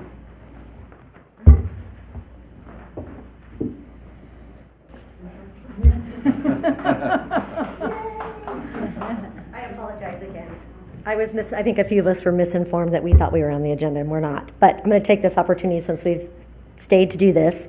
And again, we had kind of learned about I'm Andrea Moore, again. I live on Bermuda Dunes, and so I live on the 15th hole of the municipal golf course, where they'll be removing grass and trees. And we've kind of learned of this last minute, and maybe that was our fault for not getting more educated, but we went to a meeting. We felt like we were educated about things that were happening, but we did not feel like we were able to give our feedback, and so that's why I'm here today to do that. I'm also representing 6 of my other neighbors that live on the same side of Bermuda Dunes, and we represent 7 homes, husbands and wives all golf on the municipal golf course. We have 15 kids within those 7 households, and ages 1 to 22. Half of those kids golf as well. and we love our golf course. We also have 10 animals that live in our backyards on the course, so they also appreciate the cool and trees and wildlife out there. So just really quickly, I'm representing some information that they had given to me. Probably the biggest feedback in our neighborhood on our whole is that there are large cottonwood trees that protect our homes from broken windows and safety purposes for those kids that I've talked about, for the animals that we've talked about. I personally get 2 to 4 golf balls in my yard weekly, and so we know that those trees are protecting our glass windows because we've had one in the 10 years that we've lived here. But we do not want those trees taken out, and they do protect our backyard, our children and our animals. I know they said they're taking some of the trees, not all of the trees. If you need us to put in writing or waivers for those particular homes that are in, I'm on the second from the end, and I will get hit. We're going to get pummeled. So removing those trees would be a huge risk, and we'll do whatever we need to do to educate people about that. With as much trees and the grass removal, I believe they're talking about 40+%. We're definitely going to experience heat in our backyards and in our homes. Electricity bills will increase, less time for children and animals with less shade and cool grass for not only our homes, but also for our golfers. We know there's a ton of golfers that come from all over the valley that really prefer the municipal golf course for that reason, that it is a nice, cool, safe place for kids, families to be, because there are not as many snakes like there are at Boulder Creek, which come with the chat that they have proposed to replace the grass with and the heat.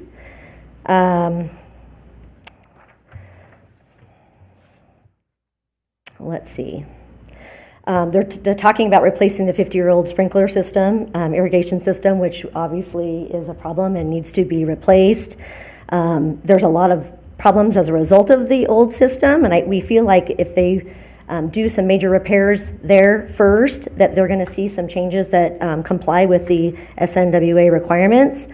For the past few weeks, we have witnessed in our own backyard, and multiple neighbors have also witnessed the irrigation runoff on the golf course. I've witnessed on 2 occasions from 12:30 to 3:30, so constantly running for 3 hours, which I know is not supposed to be happening. So that's been happening for a while. Broken sprinkler heads, sprinklers that are sprinkling our backyards, so things that need to just be adjusted and fixed, and I think that could reduce some of the volume of water that's being used. There's also areas, downhill areas, that are consuming a lot of water. We're at pools and it gets really muddy, and so I'm sure with the irrigation changes that will also be improved, so we wouldn't have that. We've been told by former employees that there is overwatering that occurs with the old system. There's been concern from other neighbors about the future maintenance of the xeriscape areas where they're going to put the desert dirt, and currently between hole 15 and 16, the entire desert area is covered in debris, weeds, and trash, which is an eyesore to neighbors, not to mention palm trees that have not been trimmed for years. This is what their concern is, that this is something that they're going to have to look at, with obviously a greater amount of the grass being removed from those areas. In addition, where the turf is removed, they're still going to be keeping some trees, we don't know where, but when the turf is removed, my understanding is that a lot of the trees die, and so that's another concern, which 2 of the large trees that protect our home, there's a huge owl that lives in there and all kinds of wildlife that live there too. We are across from a water source, so there's a lot of rodents, and we know that the owls and things are keeping that. Oh, I've run out of time. So maybe next time I will be able to share some of the ideas that they have given for making changes than from the ideas that they have right now. So I don't know if that is on the next agenda, or, okay. Well, we'll figure out when that is and when that's appropriate, and we'll be back. All right, thank you. So much. Thank you very much. Anyone on the phone line? Come forward, sir. Anyone on the phone line? Okay. Come forward, sir. Wait patiently, and while we have the person on the phone.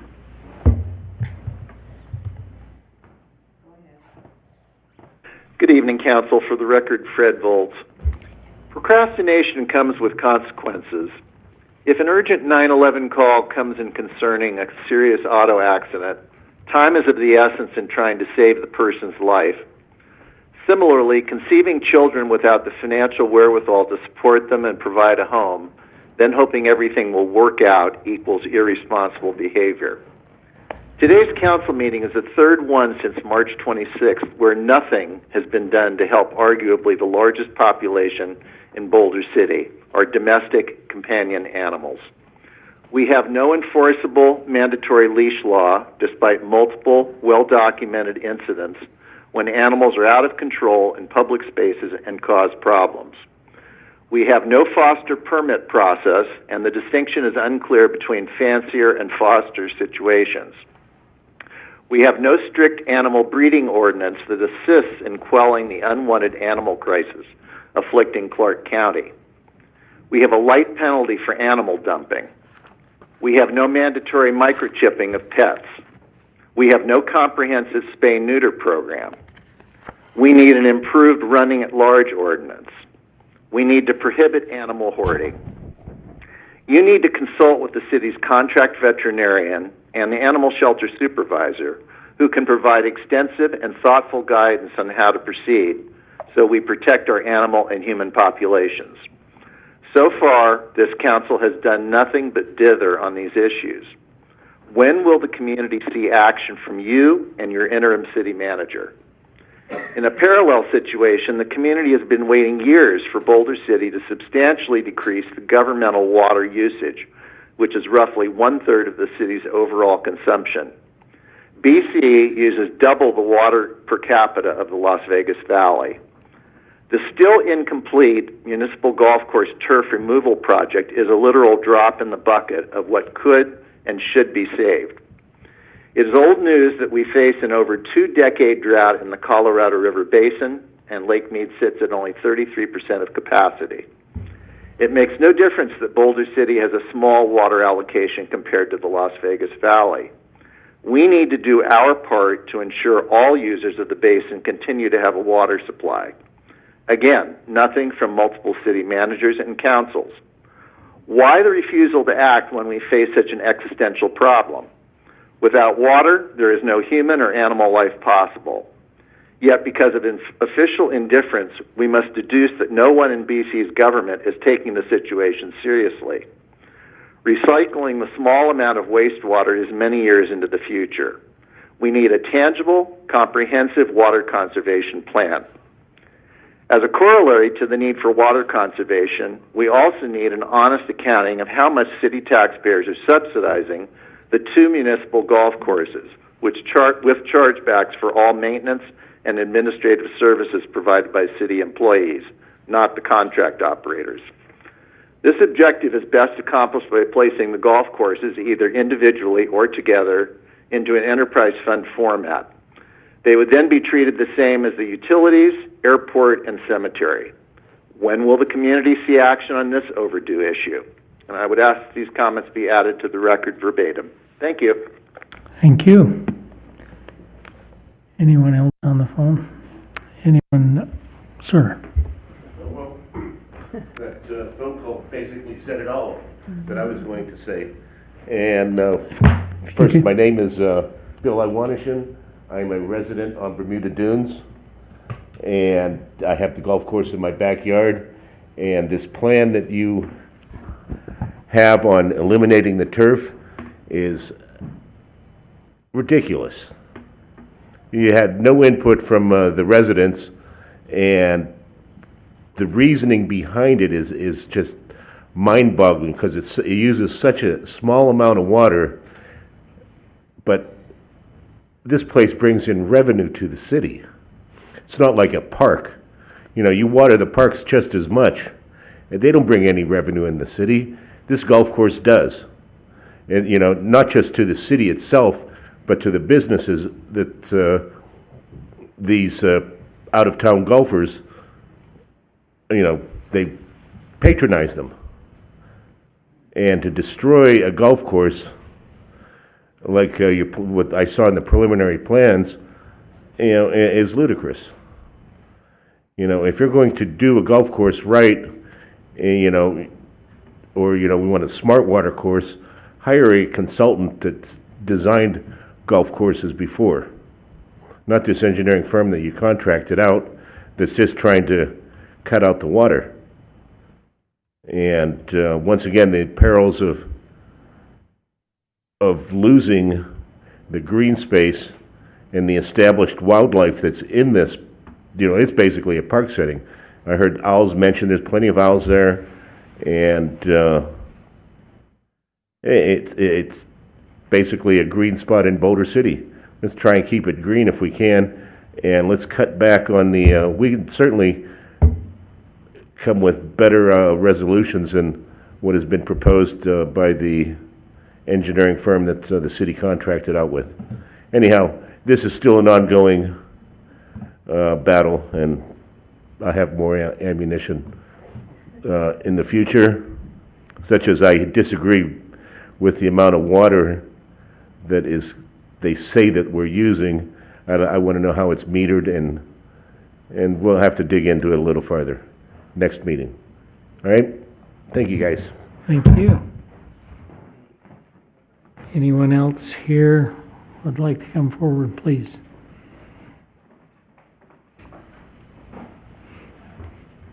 Ken Ludlow, I live in Bermuda Dunes also. They've kind of covered everything, but the water aspect, they say whether you put in a new water system, it'll save 15%. You can put it all in, update everything, and still put block valves in to stop the water if you do go ahead with this dirt you're going to put in. I live on the 16th green, and from the man's tee to the woman's tee, according to the map, that's all going to be dirt or chert, whatever the hell, whatever you're going to put in there. We go back to the animals that are in the trees and stuff like that. It's a nice place. We have a lot of people come and visit us and stay at our house, and relatives and friends, and they love that golf course. It's beautiful. It's nothing like where they're from. So I think as far as the money aspect, bringing into the community, I think it's important to leave it the way it is. Just upgrade the water system and save that. And I don't know, taking all that grass out, if there's a, I don't want to say kickback, but something from the Southern Nevada Water District you're going to get back from removing all that grass. And I know it's going to cost a lot of money, but where else is that money going to go? We weren't notified of anything going on in this. We're kind of waylaid on it. No flyers were put out, no nothing. If there was flyers, the wind blew them away anyway. So we're kind of blindsided by this, and we're kind of upset about it. We bought our houses the way they are, and it's how we want them to stay. Yeah, we get golf balls. We got a lot of golf balls.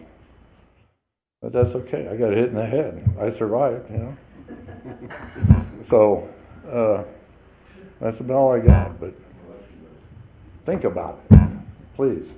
Thank you. Thank you. Thank you. Anyone else?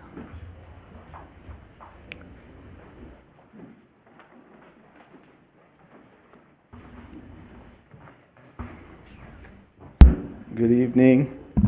Is that working? Good evening, Council and Mayor. My name's Jason Larson. Been a member of the community for a long time. 46 years, I believe. So, I'm not on Bermuda Dunes, believe it or not. I'm actually on the corner of Royal Birkdale and Bermuda Dunes. But everybody thinks we're on Bermuda Dunes. So, I'm not going to pretend that I understand all the issues that are driving the removal of the turf around the golf course. I'm sure they're extensive, and there's good reasons for all of it. And so I won't speak to that. What I will speak to, and I've addressed this individually with some of you already, is just our major concern where we're located on the 16th green. And if that turf gets removed and chat is put in, we will be the beneficiaries of a 100-year flood coming through into our property. We're at the base of that, and if there's no absorption from grass, where's that going to go? So my concern is that if that's going to go forward, it needs to be engineered correctly so that in the event of a major catastrophic flood, that we're not seeing our property severely damaged. So that's all. Just wanted to put that on the record. I believe I was probably misinformed. I thought tonight was a discussion about this, and obviously it's not, but I'm here. So thank you, and I appreciate all the hard work that you put in for this community. So. Thank you.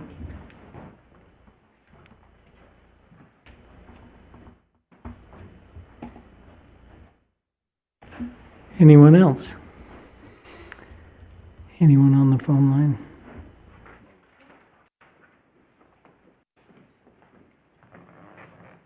Yes, James Reed, and I do live on Bermuda Dunes. I don't know if you've heard back from the meeting that was held on the public golf course turf removal, but my take on it as being there was that people were upset that it appears as though government is happening to them instead of with them on this issue. A lot of people there were well uninformed about the project and that it was so far along with getting an actual proposal for the removal without any input. So that was one big issue. Another issue that came up was property values. I know I paid extra to live on a golf course, not on a xeriscaped, and you can see the golf course back there. And where I'm at on Bermuda Dunes, that's going to be the most turf removal from my house. So I looked at the plans. It seems like there are other methods that they could take to ensure that some of the homes at least have some turf. I know you're under SNWA restrictions to reduce water usage, so I'm, not that we agree with that, as we see rampant house building, and that house building, of course, is taking up water. But here we are, asking us to reduce the water by taking the turf out on the golf course. So I understand it's between a rock and a hard place kind of situation, but I think if they take into consideration all the comments that were given that night, and I certainly responded to the survey link that you have online, and maybe have another meeting about this topic, we could get some better input into it. Another item was gray water usage. We heard nothing about that as far as reducing the freshwater usage that's on the golf course. So, how does that reduce what we need to take out in turf? It just seemed to be a lot of factors in this that the residents that live around the golf course were really concerned about, and I think there needs to be a specific meeting held on this issue. Thank you. Thank you.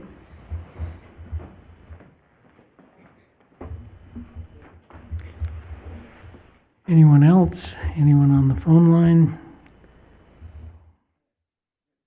Okay, if you would. The first public comment was submitted by Mr. Gail Grederman to Boulder City Council members regarding proposed legislation regarding the use of dirt bikes, dune buggies on our Boulder City streets.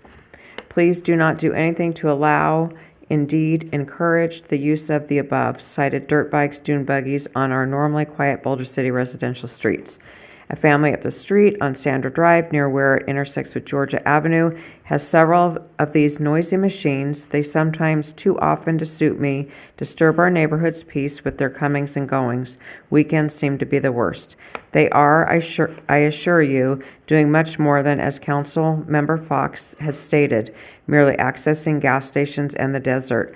I know that because their routes can be followed by their loud, annoying exhaust noise off in the distance. They are most of the time simply aggressively joyriding. We live at the corner of Fairway Drive and Sandra Drive on the Boulder City Municipal Golf Course. Thank you.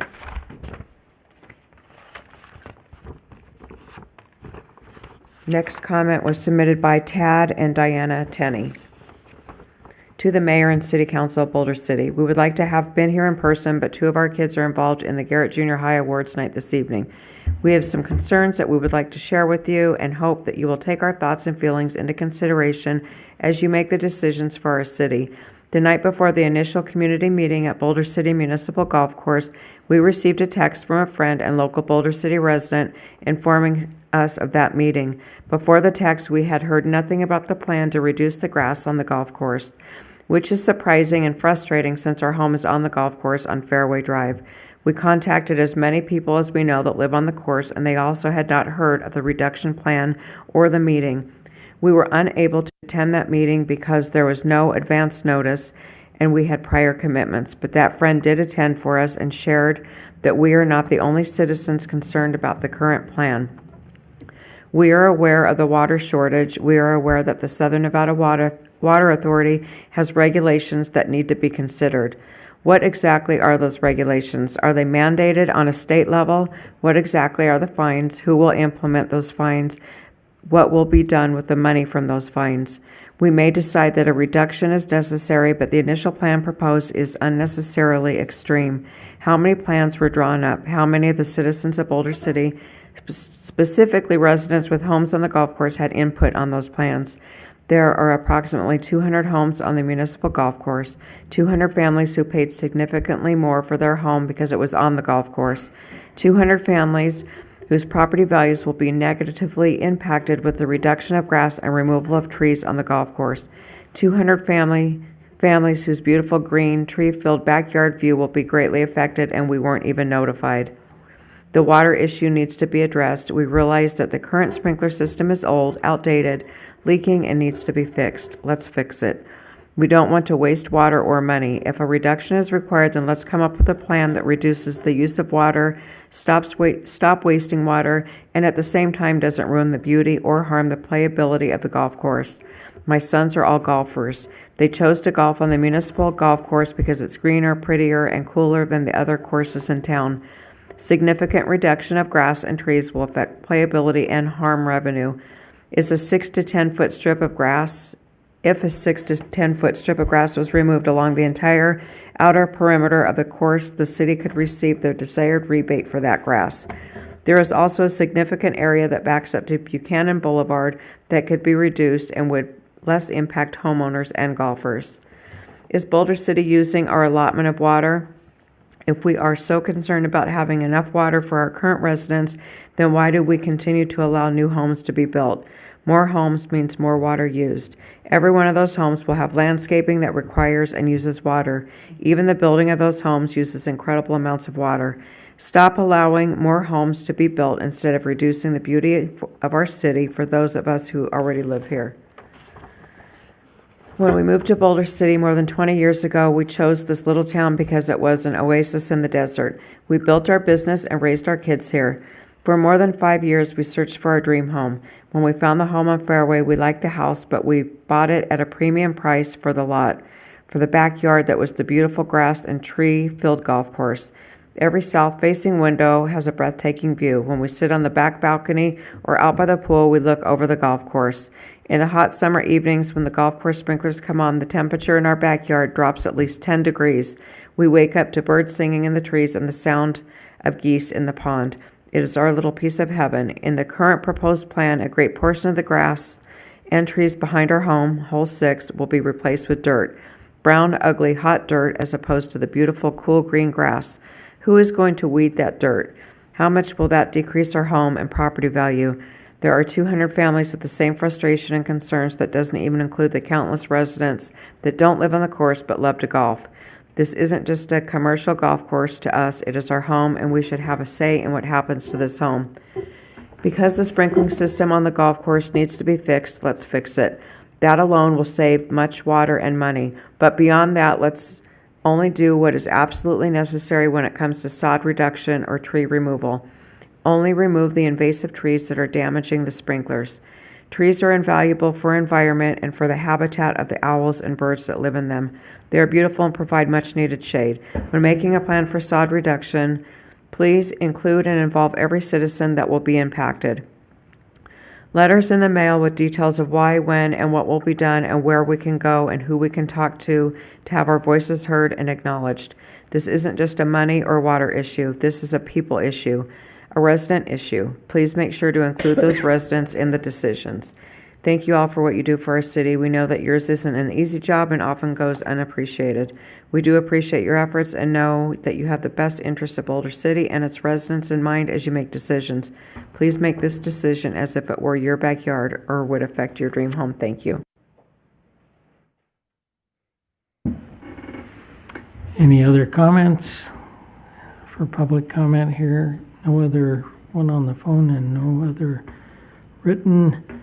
Hearing that, meeting's adjourned. Oh, I get to have reports. Have to turn the page. Oh, man, I tried again. City Council's reports. Be as brief as you want.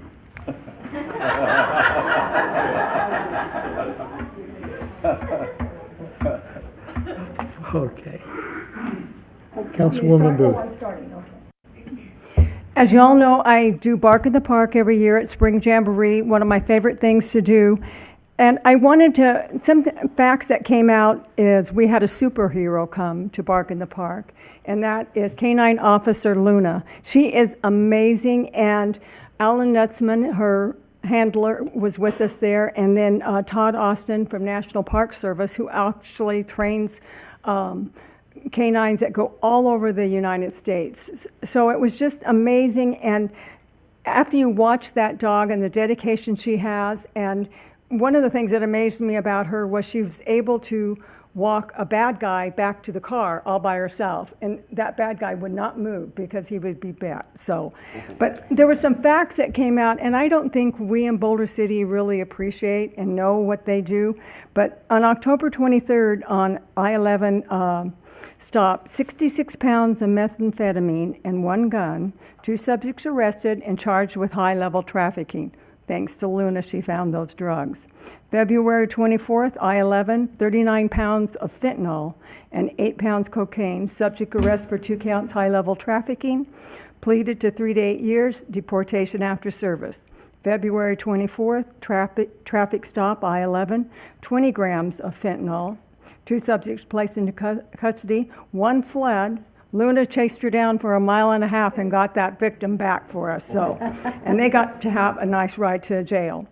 And then on April 24th, the traffic stop, I-11, 4 pounds methamphetamine, 2.5 pounds fentanyl, 67 pounds of heroin, and 1 gun. Subject placed into custody for high-level trafficking. Gun was matched to a case out of Las Vegas. This is what Officer Alan Nutzman and our superhero Luna has done for us in the last year. So I just thought that was just amazing, and I wanted to share that with everybody, and I wanted to thank Todd for being the person that got bit. In fact, he didn't have anything over his face, and I thought that was a little scary myself, but he wasn't afraid for whatever reason. And then the kids had questions. They wanted to know where Luna's mom lived, and did she have brothers and sisters? So I thought that was really kind of cute. So it was really amazing, and I want to thank him for taking the time to come out and do that for us. And finally, I want to just say a shout out to Matt Hess, and I hope he's feeling better. And that's all I have to say at this time. I actually have something. In 2 weeks, we have the Best Damn Barbecue, and I will be competing and hopefully bring home some trophies.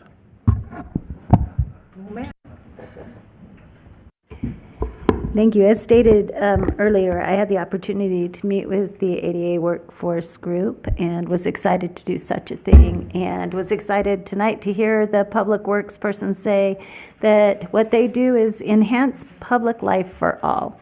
And I think that that's what we're talking about, is how can we enhance Boulder City's public life for all to be able to access it. As was talked about, Spring Jamboree just happened, and Best Damn Barbecue is coming up. What we don't recognize a lot of times, we sometimes just think, oh, there's events in our city again, but these events are actually lifeblood for a lot of these organizations for fundraising to be able to do much good in this community, and many of these organizations do much good in this community. Plus, it gives an opportunity for people to come in. I just had someone out in Vegas say, have I missed Art and Park? I mean, they were asking, and I said, well, that's in the fall, but I can tell you what not to miss now. And then they have an opportunity to come here, and they really love the community when they do, and it helps our businesses.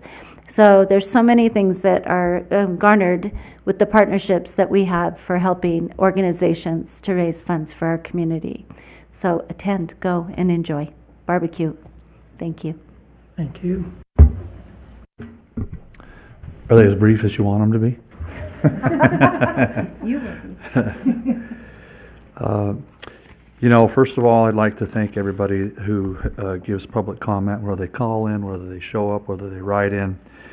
You know, and I got to tell you, it resonates, and I think it resonates with everybody sitting up here and all of our staff. And thank you so much for saying it. It felt like government's happening to me instead of with me.